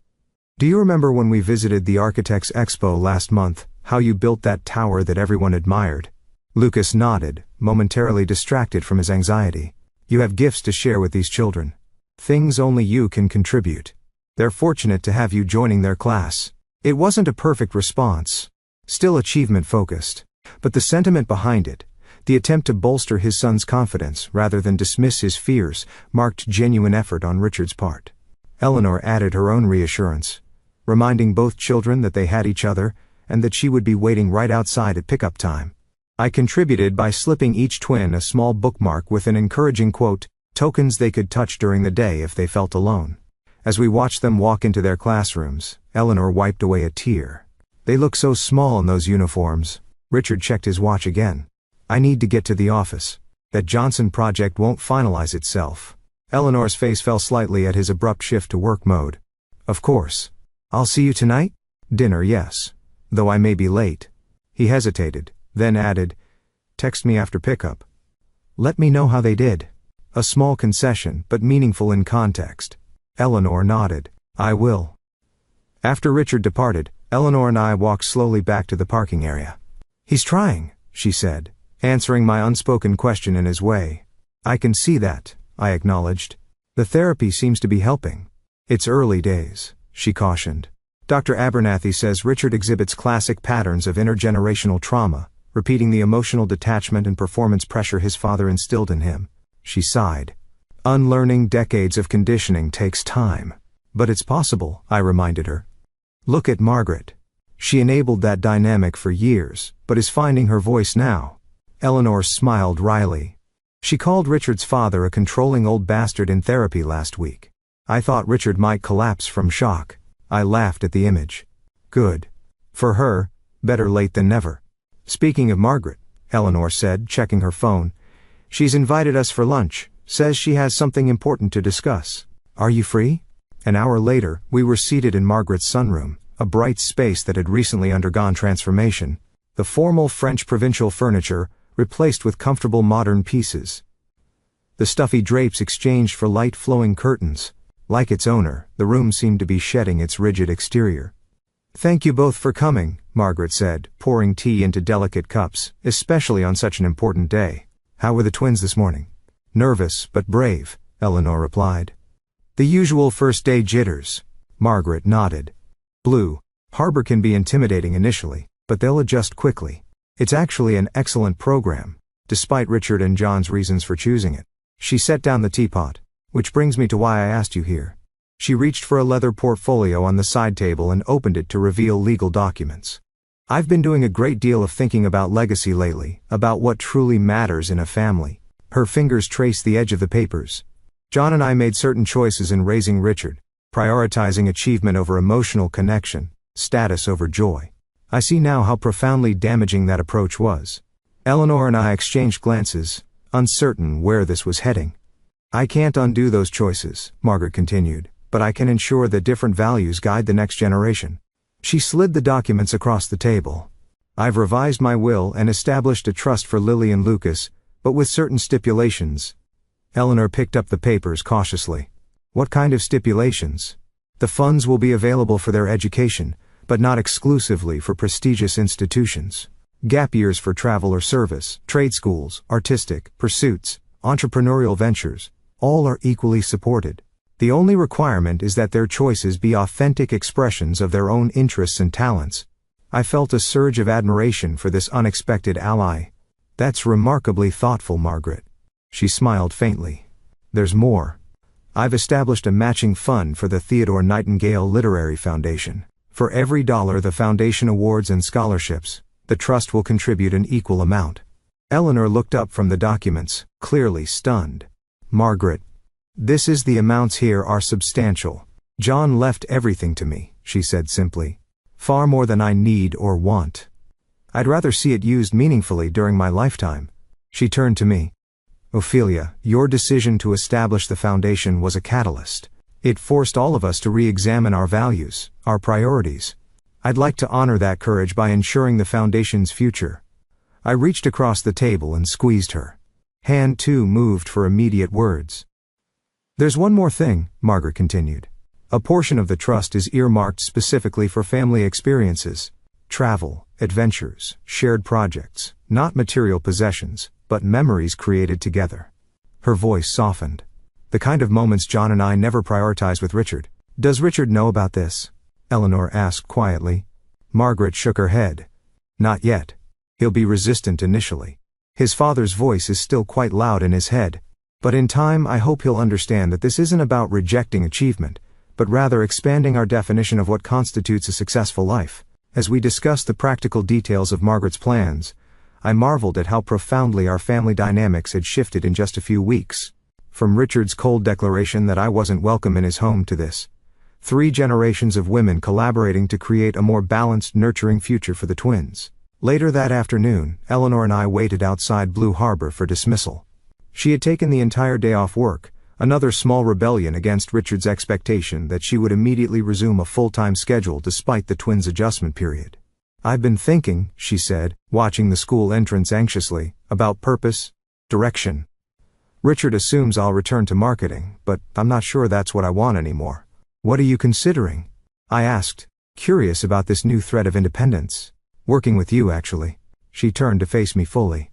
The bookshop has always been your domain, and I respect that.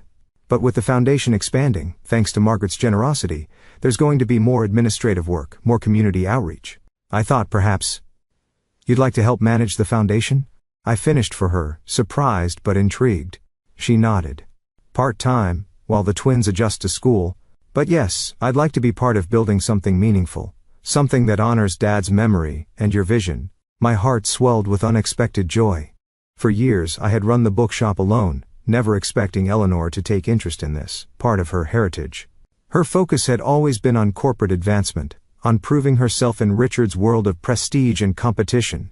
I would love that, I said simply. Having you involved would mean everything to me. The school doors opened then, children spilling out in orderly lines of blue and gray. Lily spotted us immediately, waving with uncharacteristic enthusiasm. Lucas trailed behind her, chatting animatedly with a boy his age.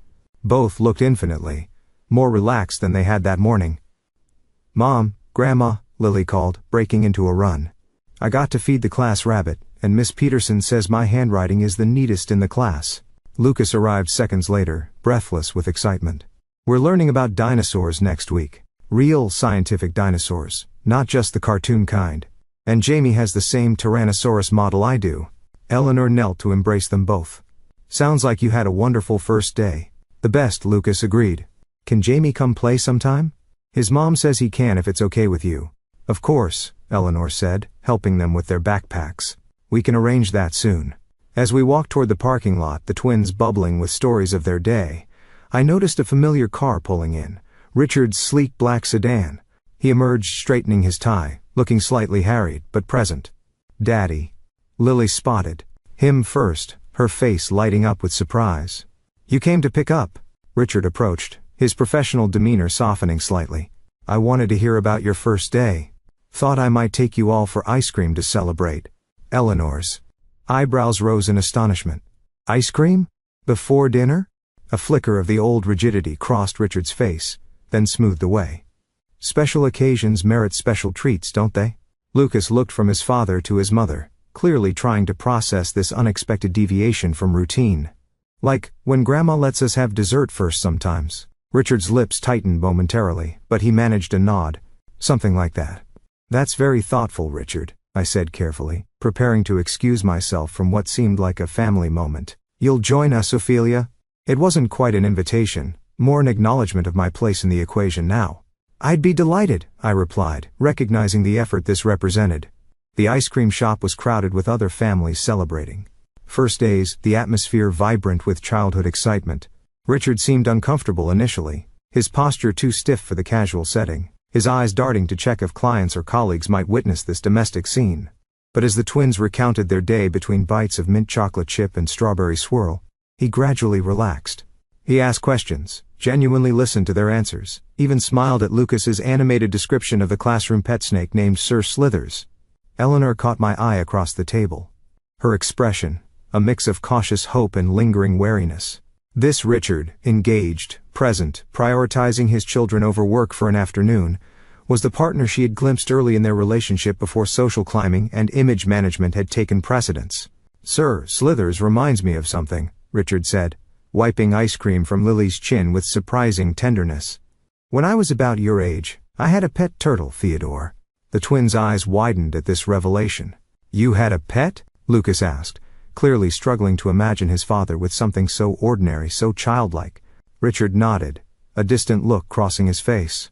"For 3 years. Until what?" Lily prompted when he fell silent. Richard's expression clouded. "Until my father decided pets were a distraction from academic excellence. He gave Theodore away while I was at school one day."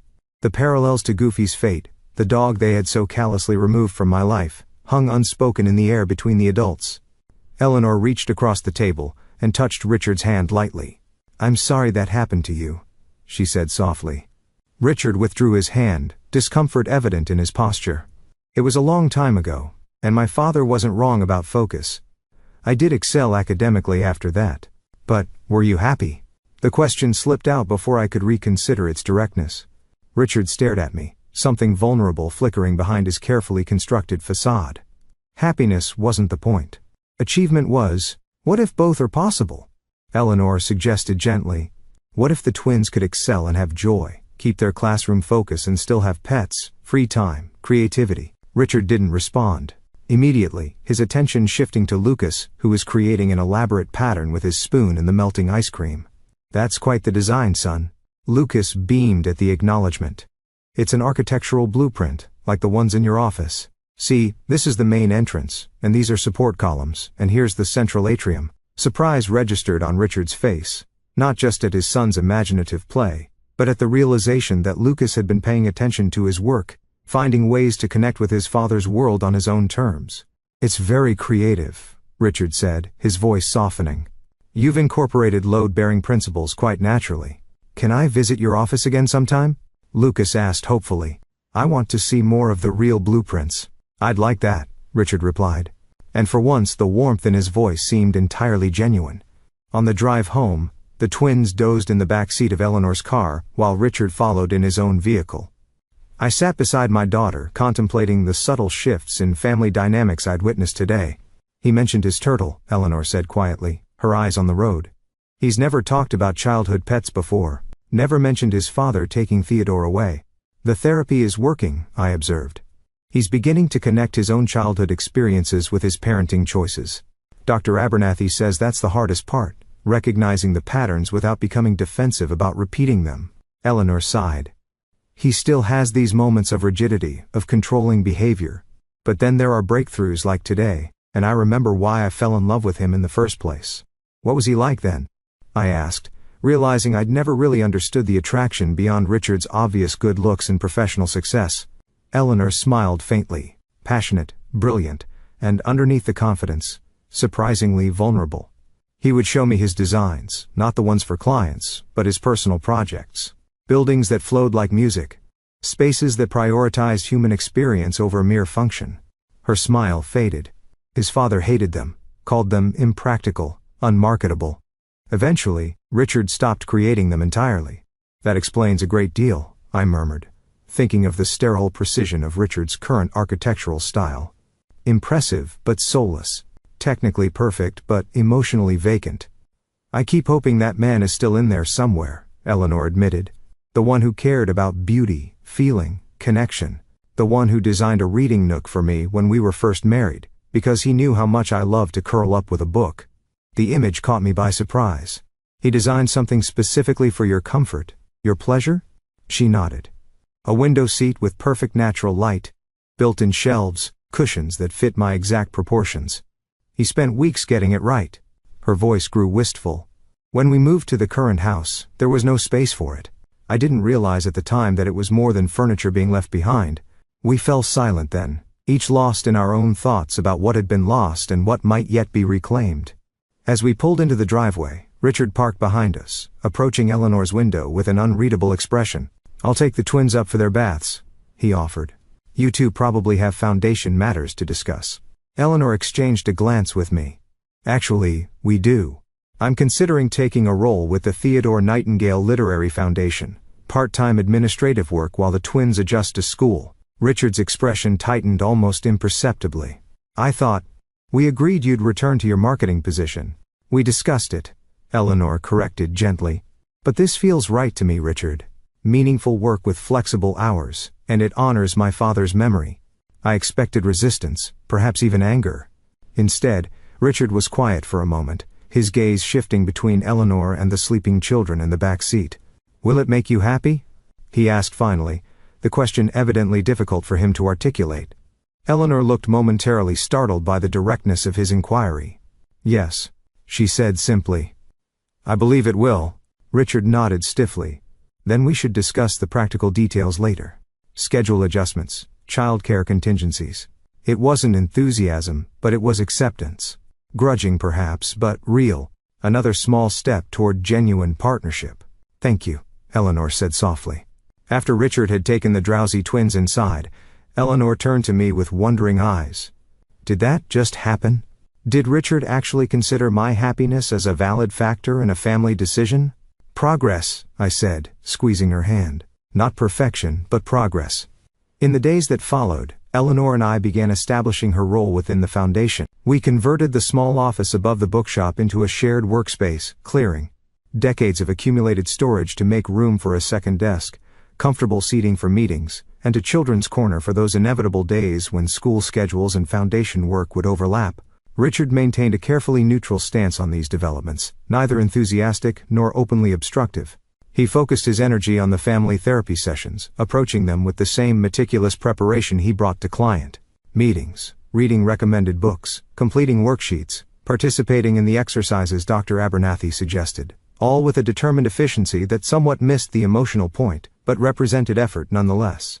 The twins continued to thrive at Blue Harbor, their natural intelligence nurtured by teachers who recognized their individual strengths, Lucas's spatial reasoning and creative problem-solving, Lily's verbal acuity and empathetic nature. They made friends, joined activities, developed interests distinct from the rigid pathway Richard had initially envisioned. And gradually, almost imperceptibly, our family found a new rhythm. Sunday dinners at my house became a regular tradition, with Richard initially attending out of obligation, but eventually participating more genuinely in the relaxed conversation and occasional board games that followed the meal. Margaret joined us frequently, her relationship with her son warming as they both worked to break old patterns. One Sunday evening, about a month after the twins started school, Richard lingered after dinner while Eleanor helped the children gather their things. He stood awkwardly in my living room, examining the bookshelves, as if suddenly fascinated by their contents.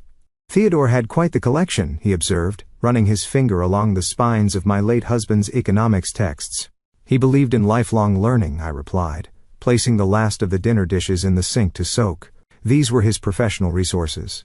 But upstairs are all the novels, poetry, history, his true passions.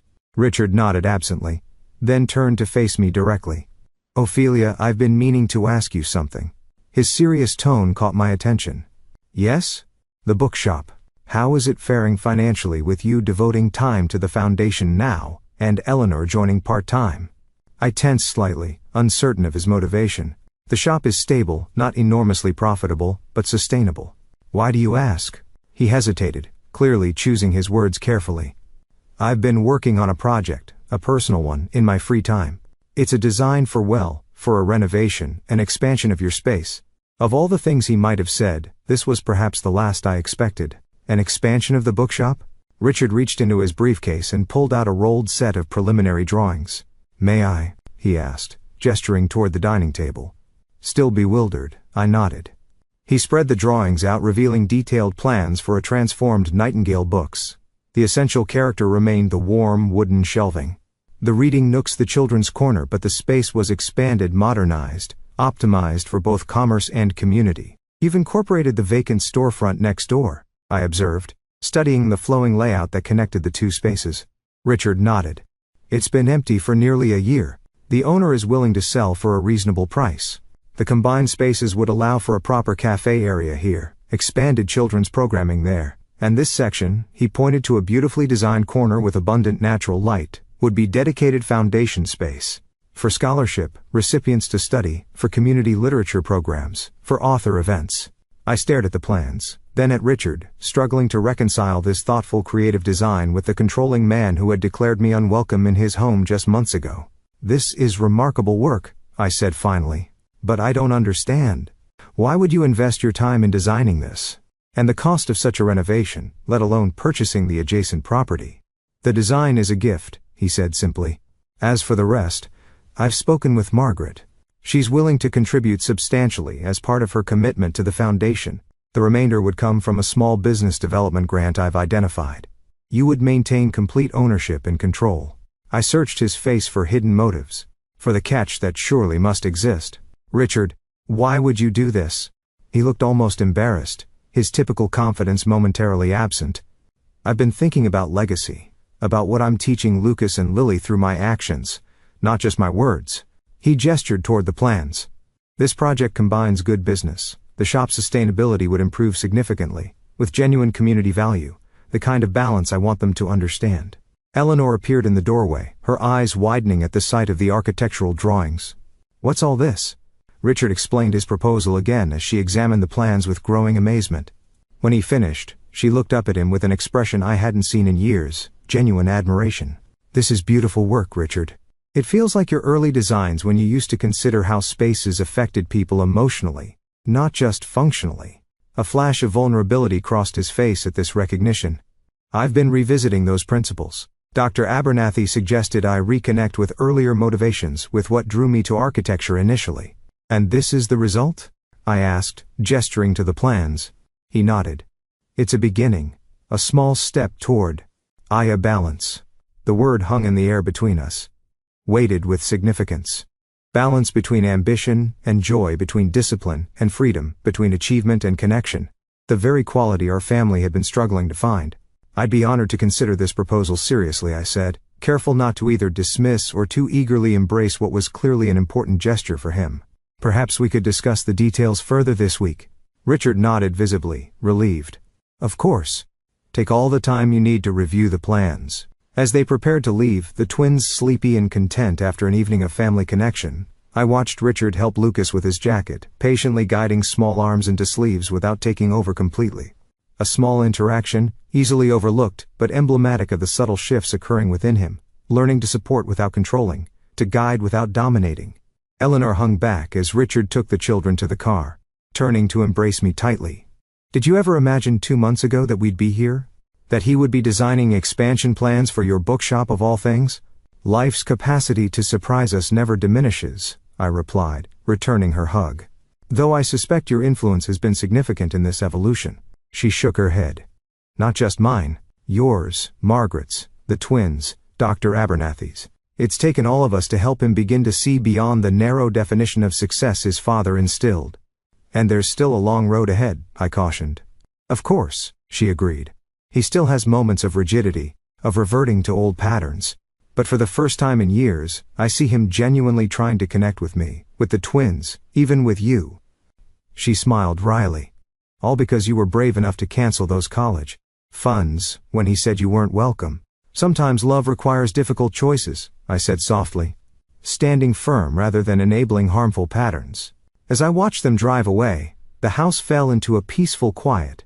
I returned to the dining table where Richard's architectural plans still lay unrolled, studying the thoughtful details, the careful integration of old and new, the spaces designed for both solitude and connection.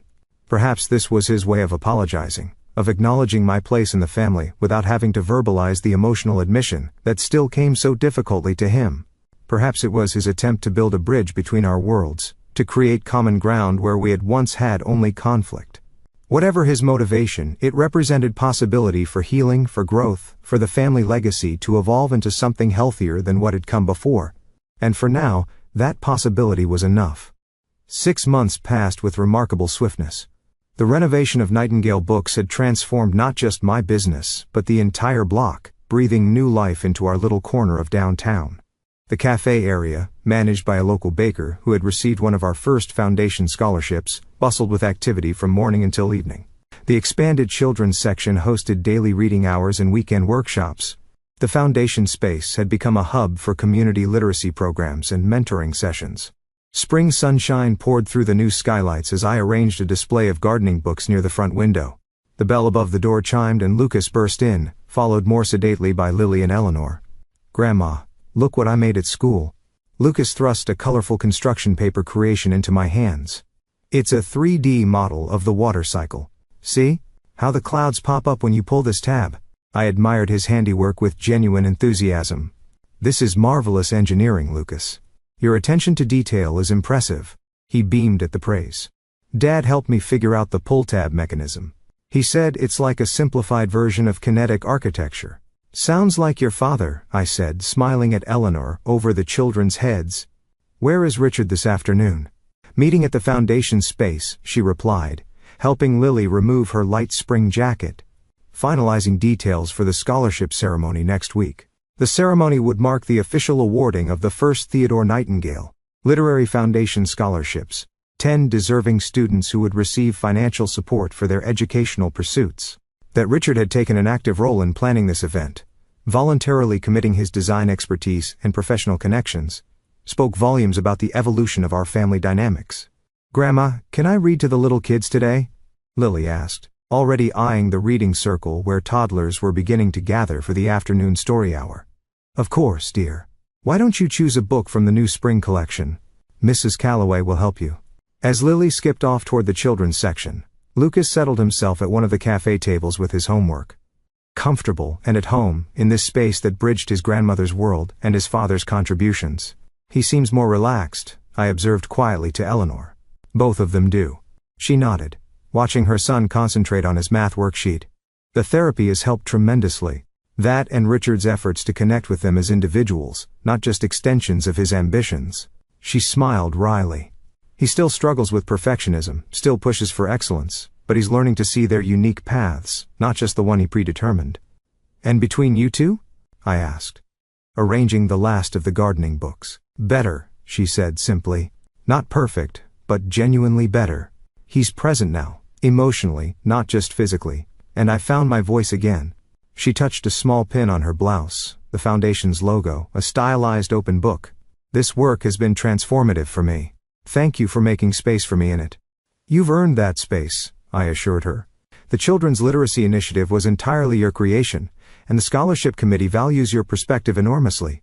She glanced toward the cafe where customers lingered over pastries and books. Richard's design vision didn't hurt either. I'd forgotten how talented he is when he creates from passion rather than obligation. Speaking of Richard's designs, I said, lowering my voice, has he mentioned anything more about his personal project, the community center concept? Eleanor's eyes lit up. He's presenting it to the city planning committee next month. It's remarkable work, Mom.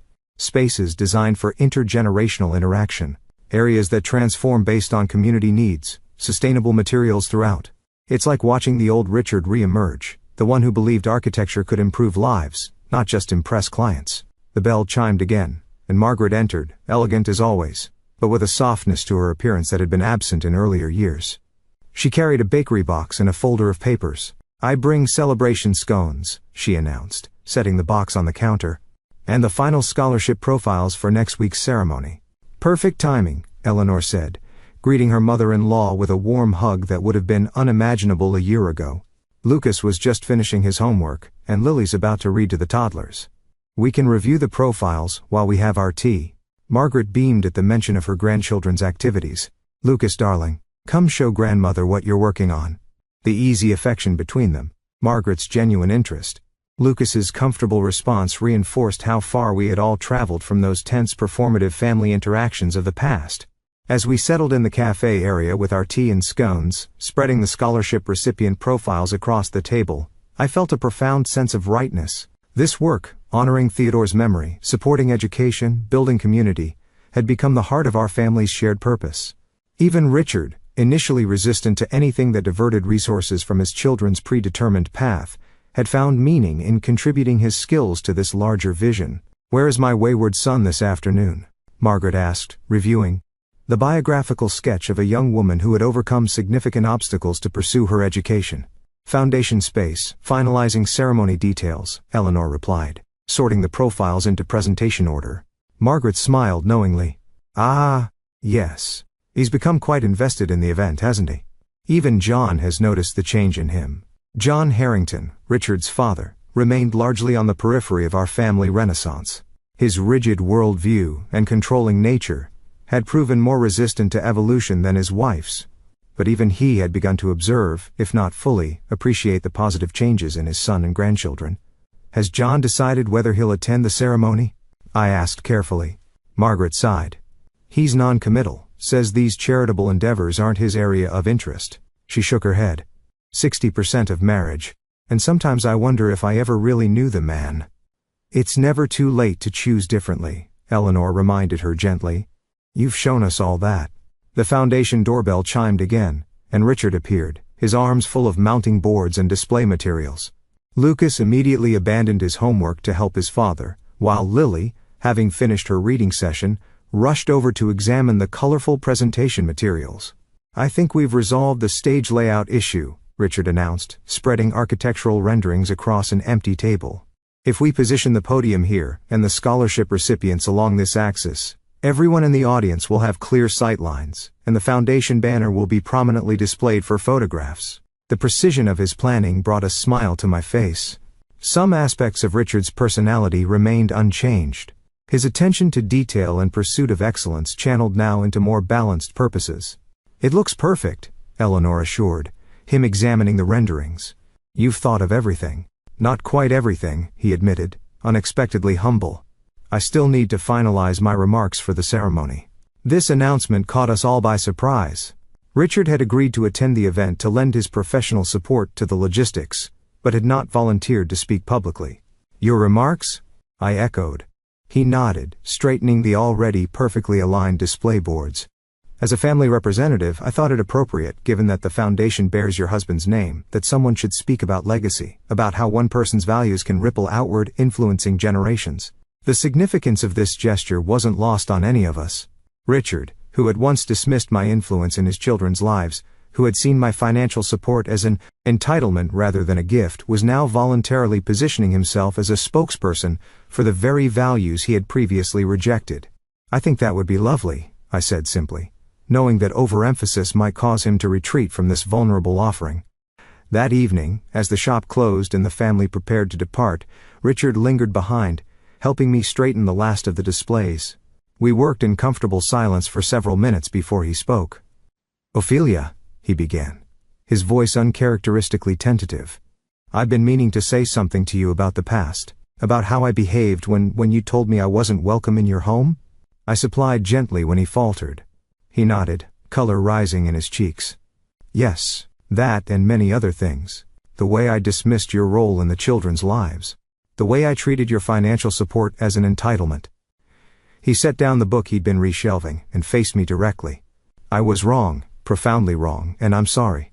The simple unadorned apology, no excuses, no qualifications, caught me by surprise. Richard had demonstrated his changed perspective through actions over the past months, but direct verbal acknowledgement of his past behavior had remained elusive. "Thank you," I said quietly. "That means a great deal. Dr. Abernathy says I've been hiding behind gestures, the shop renovation, the foundation support, to avoid the vulnerability of direct amends." He smiled wryly. "She's irritatingly perceptive." "Good therapists usually are," I replied, returning his smile. "But the gestures matter too, Richard. They show sustained commitment, not just momentary remorse." He nodded, visibly relieved at my response. "The ceremony next week. I'd like you to review my remarks before I finalize them to ensure I've captured the spirit of Theodore's legacy accurately."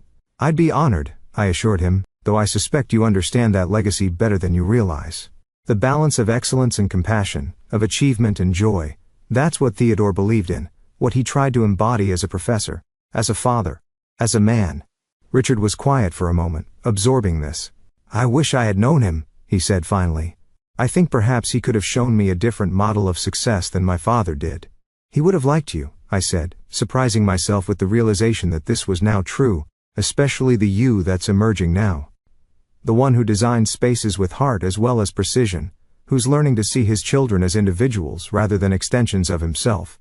Eleanor appeared in the doorway, the twins already bundled into light jackets beside her. "Ready to go? Margaret's expecting us for dinner at 7. Richard nodded, gathering his portfolio. "Just finishing up here." As they prepared to leave, Lucas tugged at my hand. "Grandma, you're coming to Sunday dinner tomorrow, right? Dad's making his special pasta, and I'm helping with the sauce." "I wouldn't miss it for the world," I promised, touched by the casual certainty in his voice. "The coyote." complete absence of doubt about my place in their family gatherings. Standing in the doorway of the renovated bookshop, watching them walk to their car together, Richard's hand resting lightly on Eleanor. Spack, the twins skipping ahead, Margaret waiting at home to complete their circle, I felt a profound sense of completion. When Richard had declared that I wasn't welcome, when I had made the difficult decision to cancel the college funds that day, I couldn't have imagined the cascade of positive changes that would follow. What had begun as a necessary boundary, a refusal to be erased from my grandchildren's lives, had catalyzed a family renaissance, painful at times, imperfect still, but guided by more authentic values.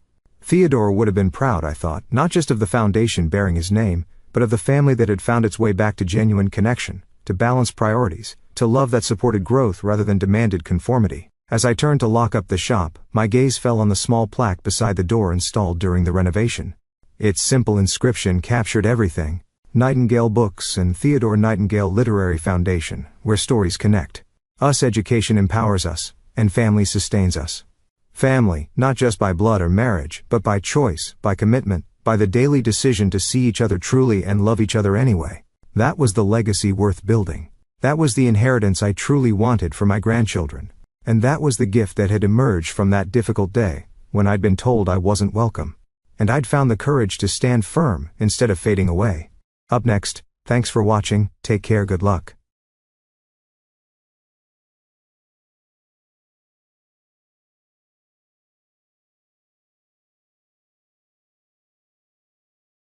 After listening to today's story, perhaps it has raised some new questions in your mind, or maybe it has brought back some old memories.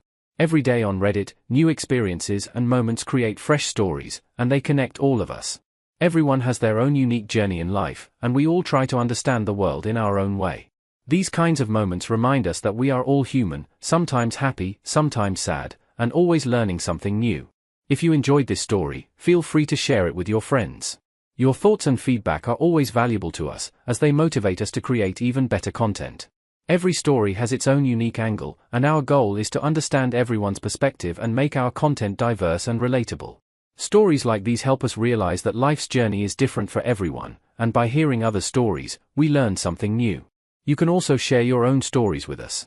Your experiences are valuable to us as well, and if you enjoyed this video, please leave your feedback. We aim to create content that brightens your mind and gives you new ideas every time. If you've already seen this video before, your feedback is still important. With every piece of feedback, we can improve our content and bring a new perspective to our viewers.